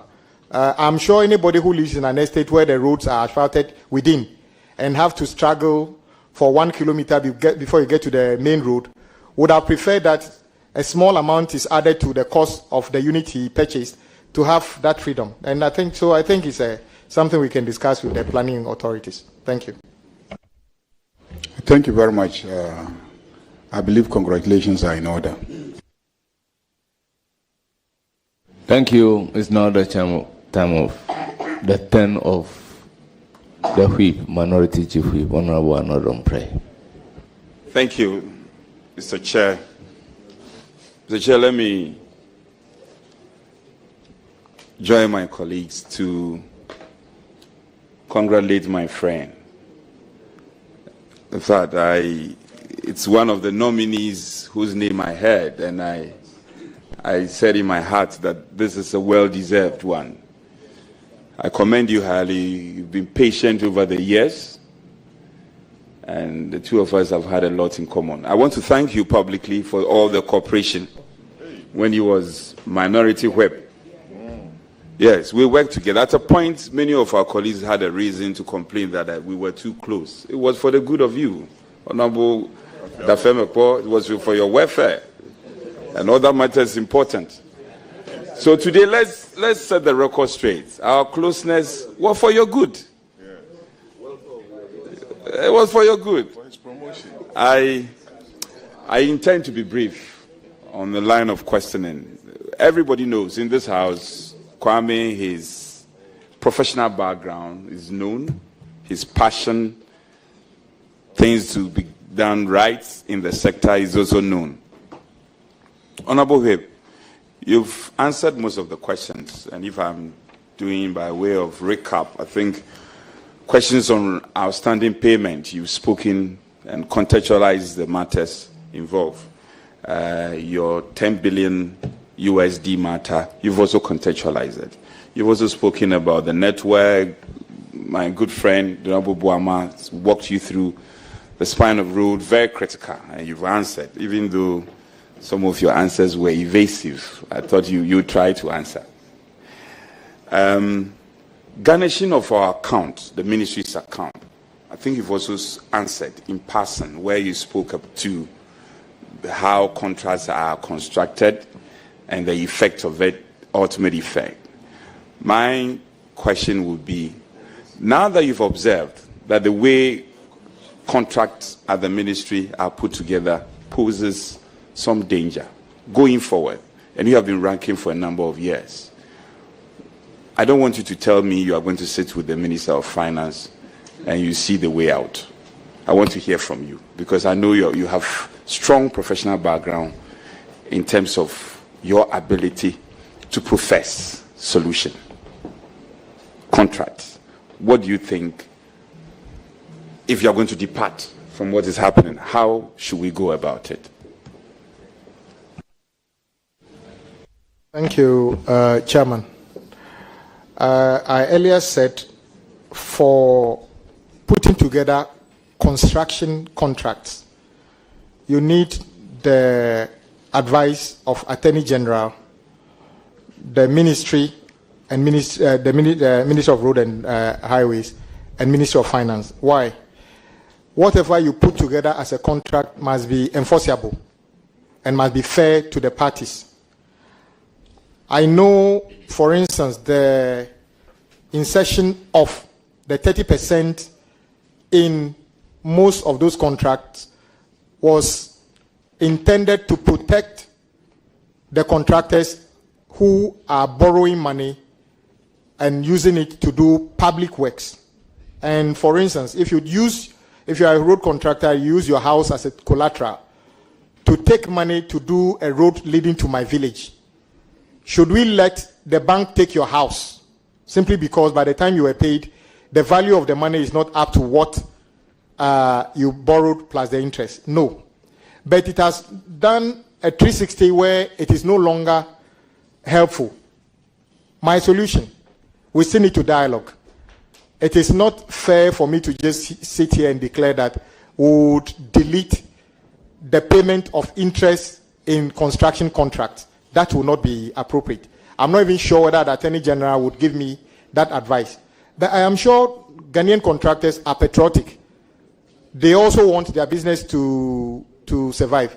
So when we sit down with them, whatever we come up with, I will let the House know about it. Mr. Chair, I want to put on record that my colleagues should bear in mind that we will not forget what you are telling us today, and we'll keep reminding you. Thankfully, all of us will be in the chamber, so we'll keep reminding you of the things you are speaking to. Yes. Now, I've looked at your CV. Your work experience is so admirable, and your educational background. If you want to contextualize your educational background, as a great architect, and then work experience, I've seen the number of consultancy work you've done. What are you bringing to the table? And what are you going to do differently so that at the end of the 4 years, the Honorable governs, the handsome man from Adaklu? What are we going to remember you for?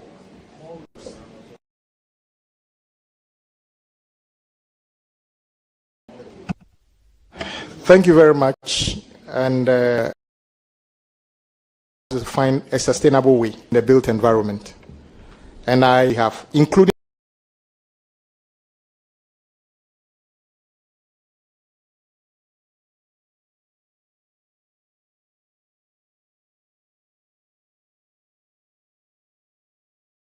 compensation we should have done. Lease those right-of-ways, and government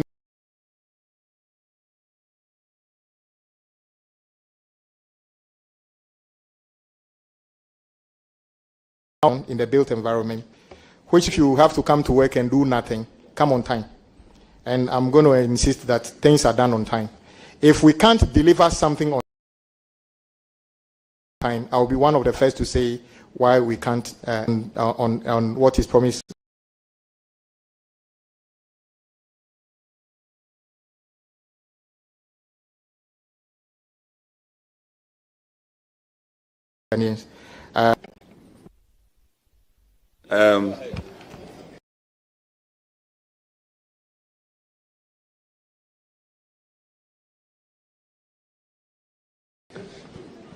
Well, that is very honorable nominee.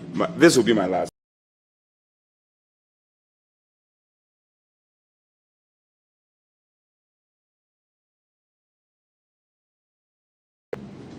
And if members of this house that I follow when it comes to the road sector, and you are one sincere person I know, in the context of your sincerity as part of your person, the things that the MPP administration, the elsewhere MPP administration, 3 things that you can say, speaking as a Ghanaian, not putting on the cap of being on your propaganda stage, but the MPP did well, and for nothing at all, you can praise them for it.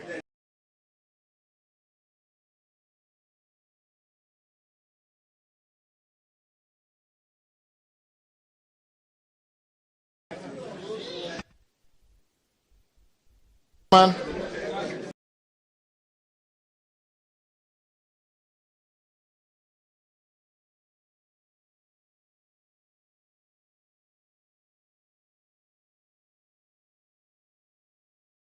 Honourable members, order. First of the vice former, and then NDC cannot win.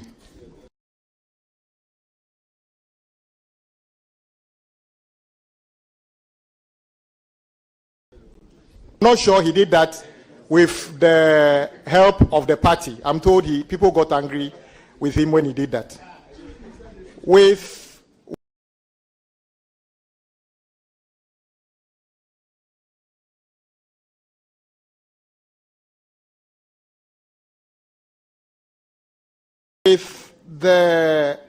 it was for education.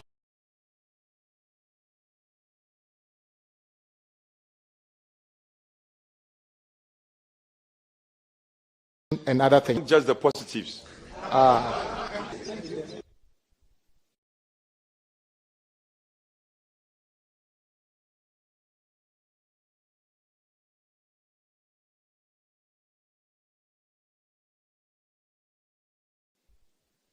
I also want to wish him well. Proceed to give the floor to Honorable Roxanne Nelson Kwame Eche, the farmer. Chairman, thank you very much.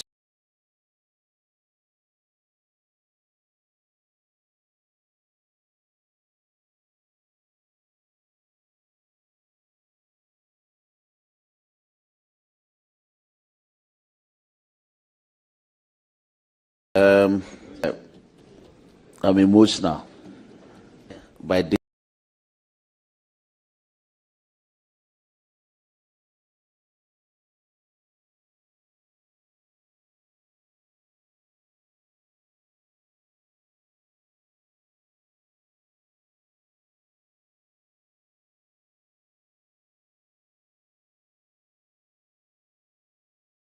Of hard work for the past 8 years. Also in Parliament and mentored genius. I am your foremost product.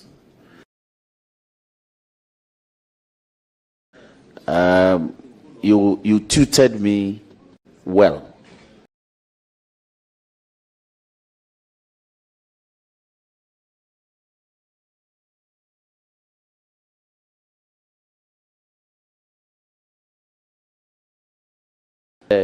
You take interest in building their capacity. What work?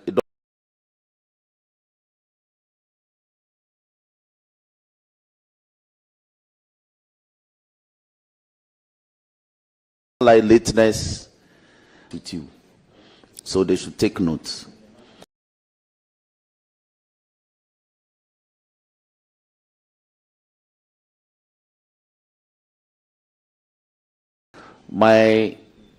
So I wish you well. We know of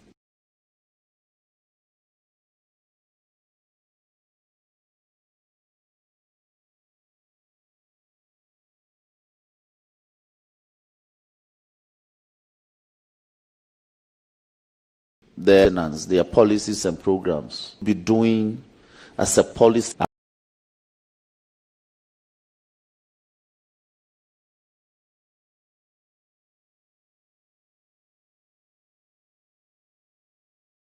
Rules so that, for instance, to Kweve Have, when there's a port road,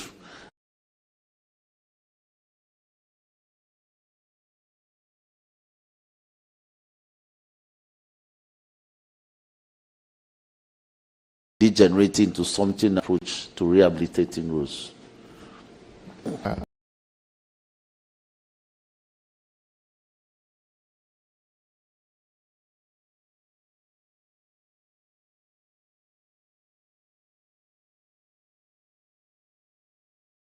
The party has given me the opportunity.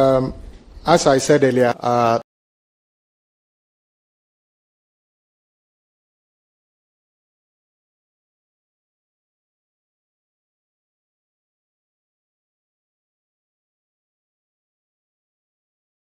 three major roads. I've been looking at it from outside. The players in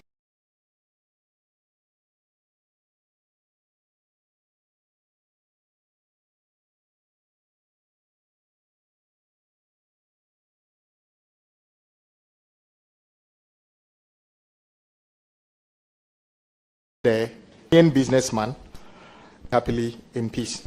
So the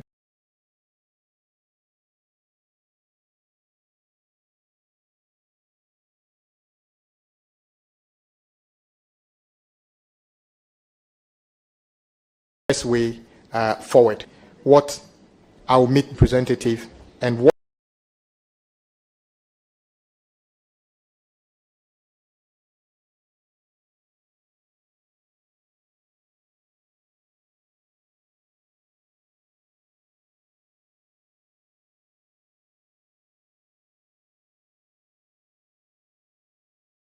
whatever his vision delivers to the people of Ghana. Chairman, thank you.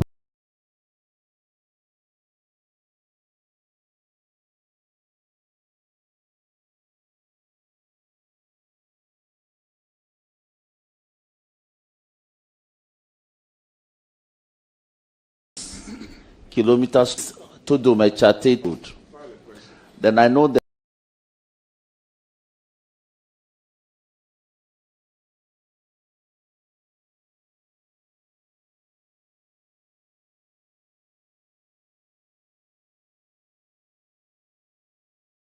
nature rolling out improvements on regional basis was done.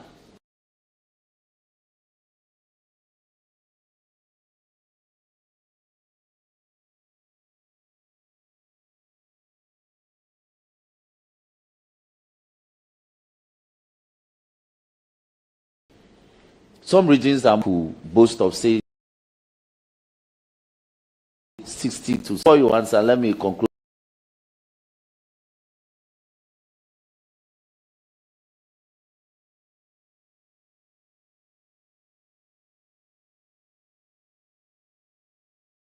By saying we are 6, yes, and that's. Thank you very much. It's always a privilege.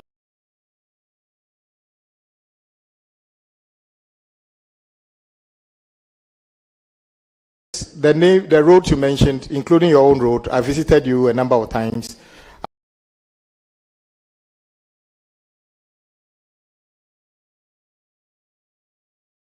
Tongo, and I noticed there was a contractor working on the road, but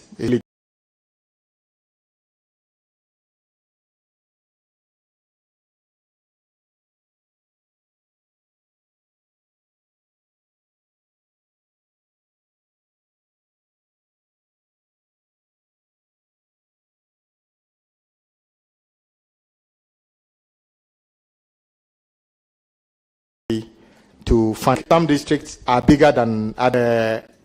The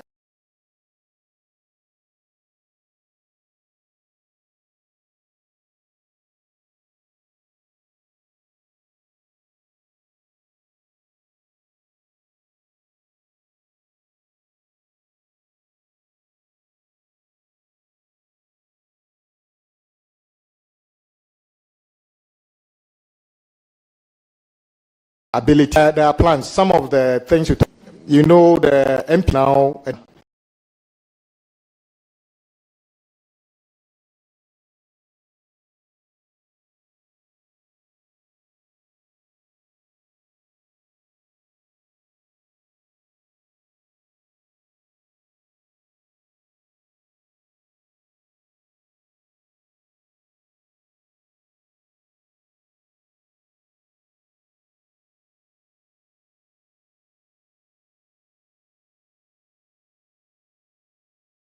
So, Deputy Minority Leader.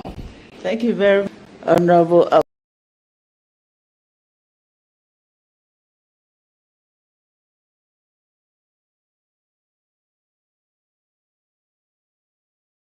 Given to you to ensure that attentively you've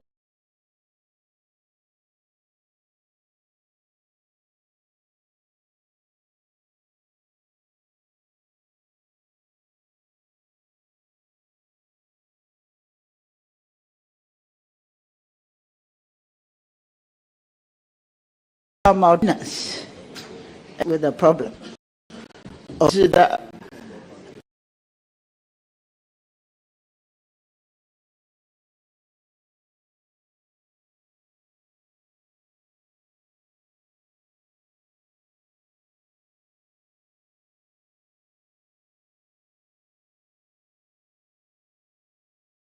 I want us to have a very, we want to avoid, which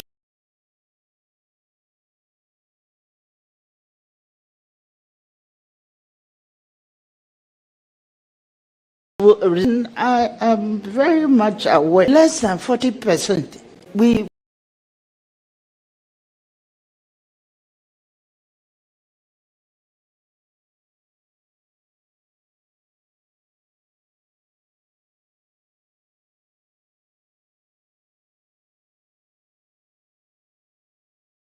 address what happens is that, so I want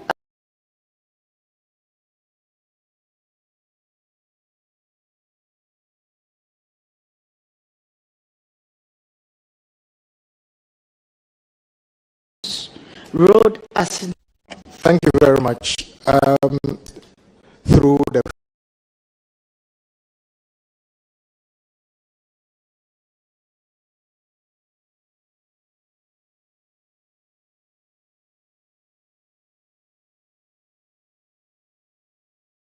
in a better way. I earlier said that if you the 2017 budget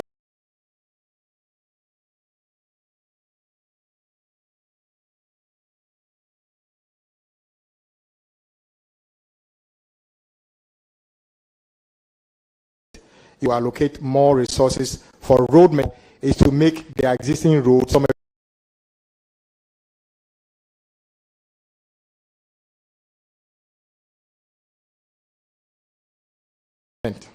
under drip. I think we can, but let's wait and see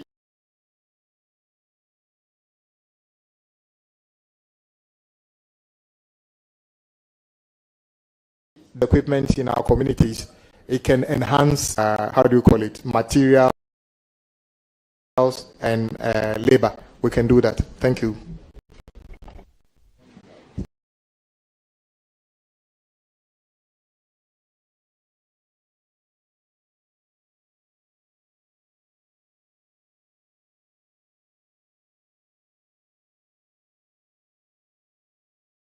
Aspect of road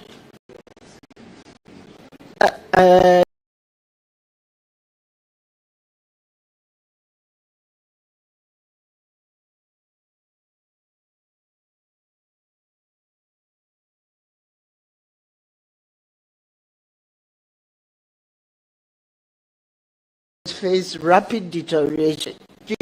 Integrate such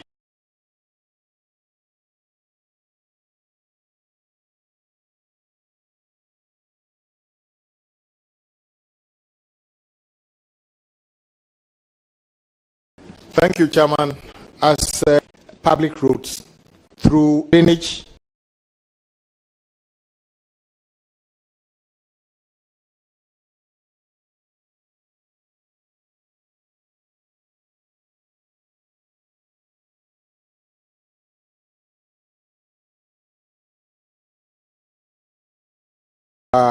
mainly asphaltic overlay. They don't normally go to bring up the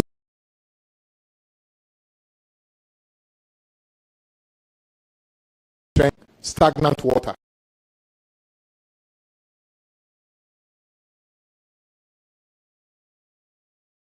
Over a period, it deteriorates. Yeah. But if you do all the curves and another thing, the runoff is, but the runoff must go into a drain, and that drain must lead to take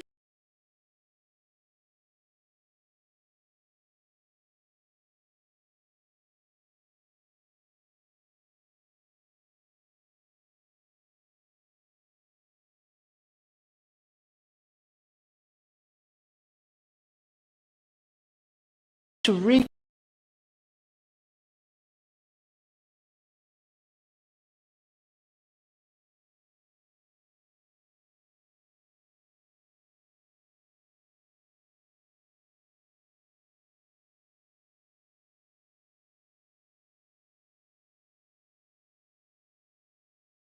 open, and then I would demand that from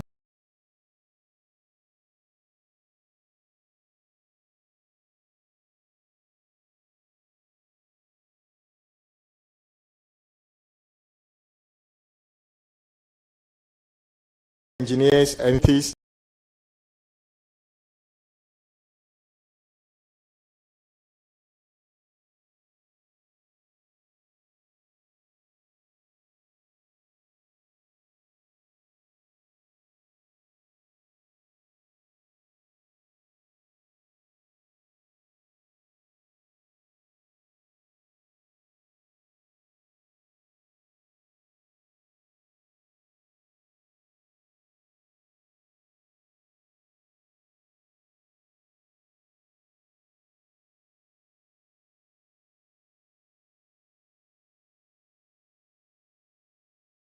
Almost so that one boils down to those who actually last year. I want you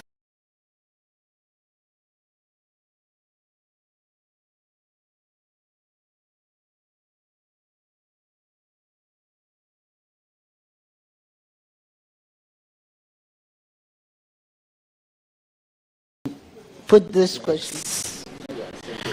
And once you wear your genderless, I'd like to put this question to you. Women in construction, especially female contractors, have often been sidelined in awarding major road projects. How will your ministry ensure equitable opportunities for female contractors and create a more inclusive construction industry? Thank you. Thank you very much.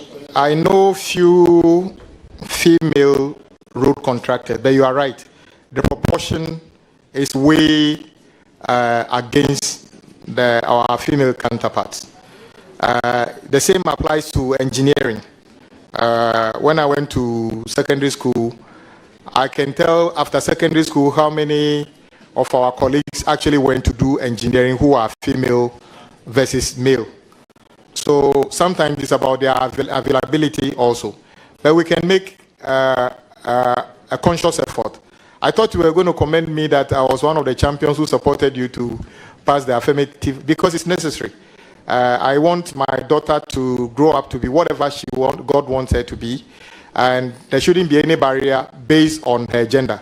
So it is upon all of us to work together to make sure that wherever we find ourselves, we create fair opportunity for everybody, irrespective of gender, to participate fully in whatever activity it is. And I'll put on that lens as you suggested. Thank you. Hey, thank you. A follow-up on that. I just want to find out if it would not be necessary to consciously ensure that you bring up women in that industry or more women into that industry to ensure, because I know we women are very meticulous, and if they have to do a job, they will do it well. And so I'm expecting you, since you have been the gender champion, to also come out. Don't you think there should be an effort in that direction? Thank you. Certainly, we should make a conscious effort to develop the capacity and give opportunity. So I'll take that sincerely on board. Thank you, Chairman. Yeah.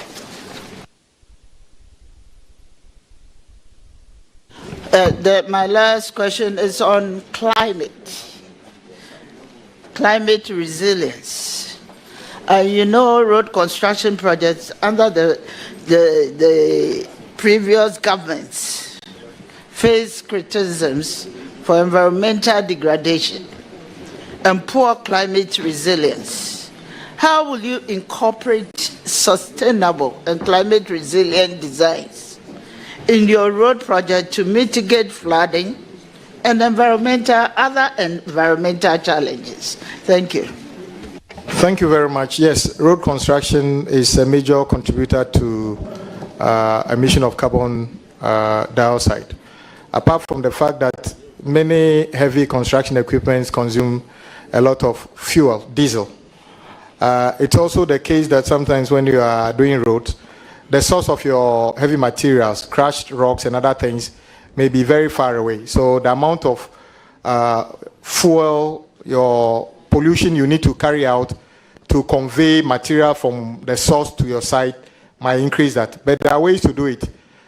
You should be able to identify closer materials, so it means that you do less haulaging, and you be careful where you traverse when you are doing your road project. And maybe we need to start thinking about, if you were doing a road in a locality, would there be materials that are of equal quality that can be used locally, instead of deciding that you still go 50 kilometers to haulage material from somewhere to the site. So these are all climate resilience features that must appear in every activity we carry out, whether it's agriculture, house building, or road construction. Thank you.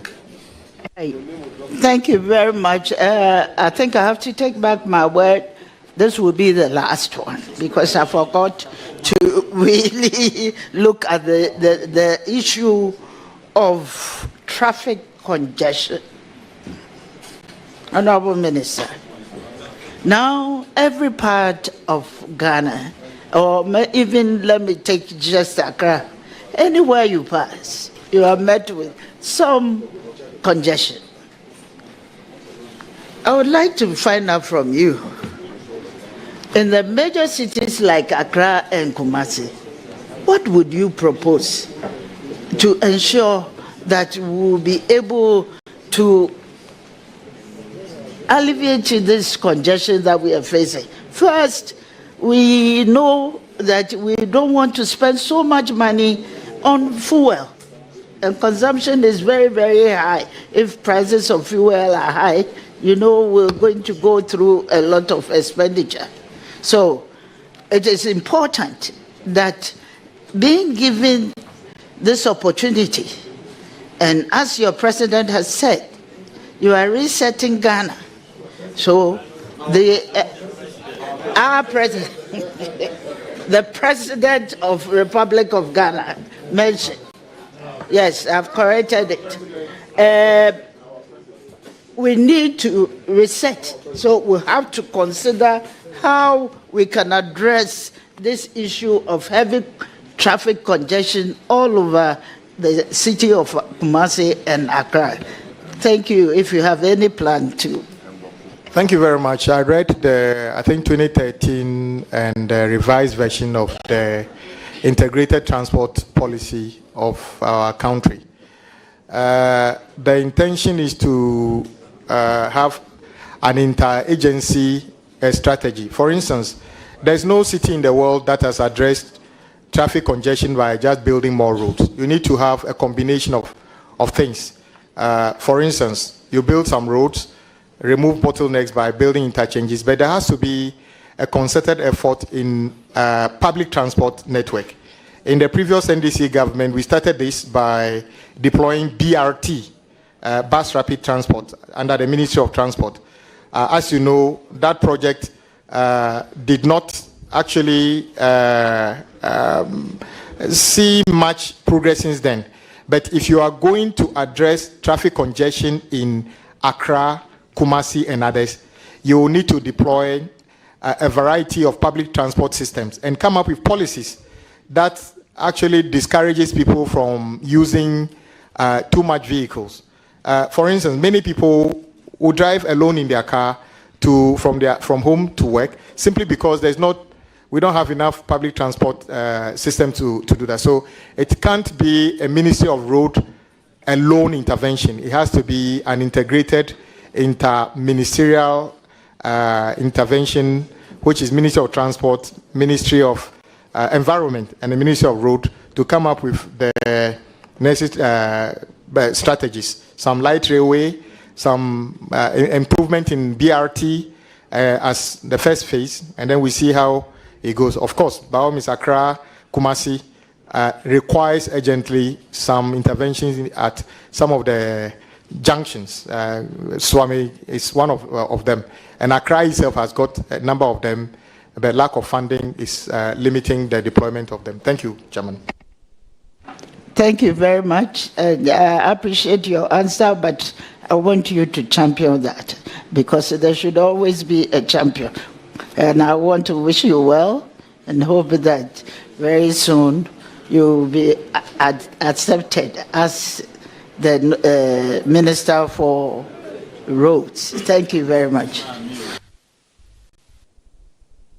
The turn of Honorable Ama Kofibua. Honorable Kwame, Agbodza, yes, congratulations. Boss. I can say that you are going to succeed as a road minister when you are given the nod, because I have been a clear witness to your competence and your commitment and your hard work. I have also followed you as the ranking on roads and how passionate and committed you have been. You were noted to be always the first to be in the house. And the people in the road ministry must be ready for the minister who will not play with his time.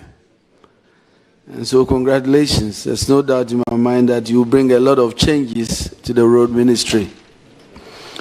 I have shared with you so many times, and we've talked about stories about how deplorable roads in the western region and the western north region are. I'm sure President Mahama has himself talked to you about how passionate and his wish that some of these areas that are bread basket, food production, cocoa production, when we intervene and do these roads, they inure to the benefit of Ghana. There's no doubt in my mind that you are going to commit to addressing these roads, critical roads in the western north and western regions. I already have about 10 paramouncies that are ready to make you development chief in these regions. And that should tell you how important this road that you have is for them. And so I know you are passionate. I know you've been with me. I want you to basically say something about your commitment to these areas. Thank you very much. Yes, there are a number of times that the president during the campaign would ask me about some details of some roads, especially when he was campaigning in the western region. And I give him my opinion on those things.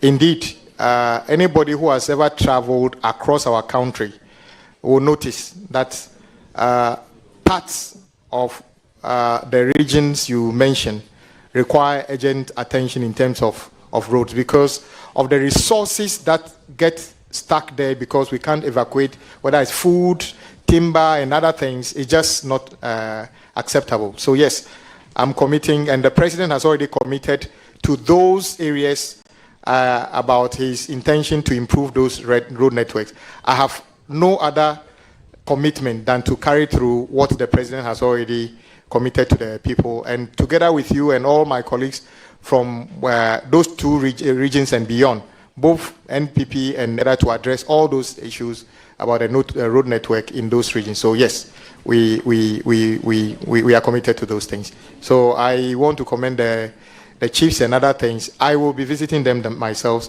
in our community to hear the things we need to do together on our roads. Thank you. Thank you, Kwame. There was a period in Parliament where we were doing road kilometers politics. I remember during President Akufo-Addo's State of the Nation address, the president stated that they had constructed 11,974 kilometers of new roads. From where you sit, is these numbers correct?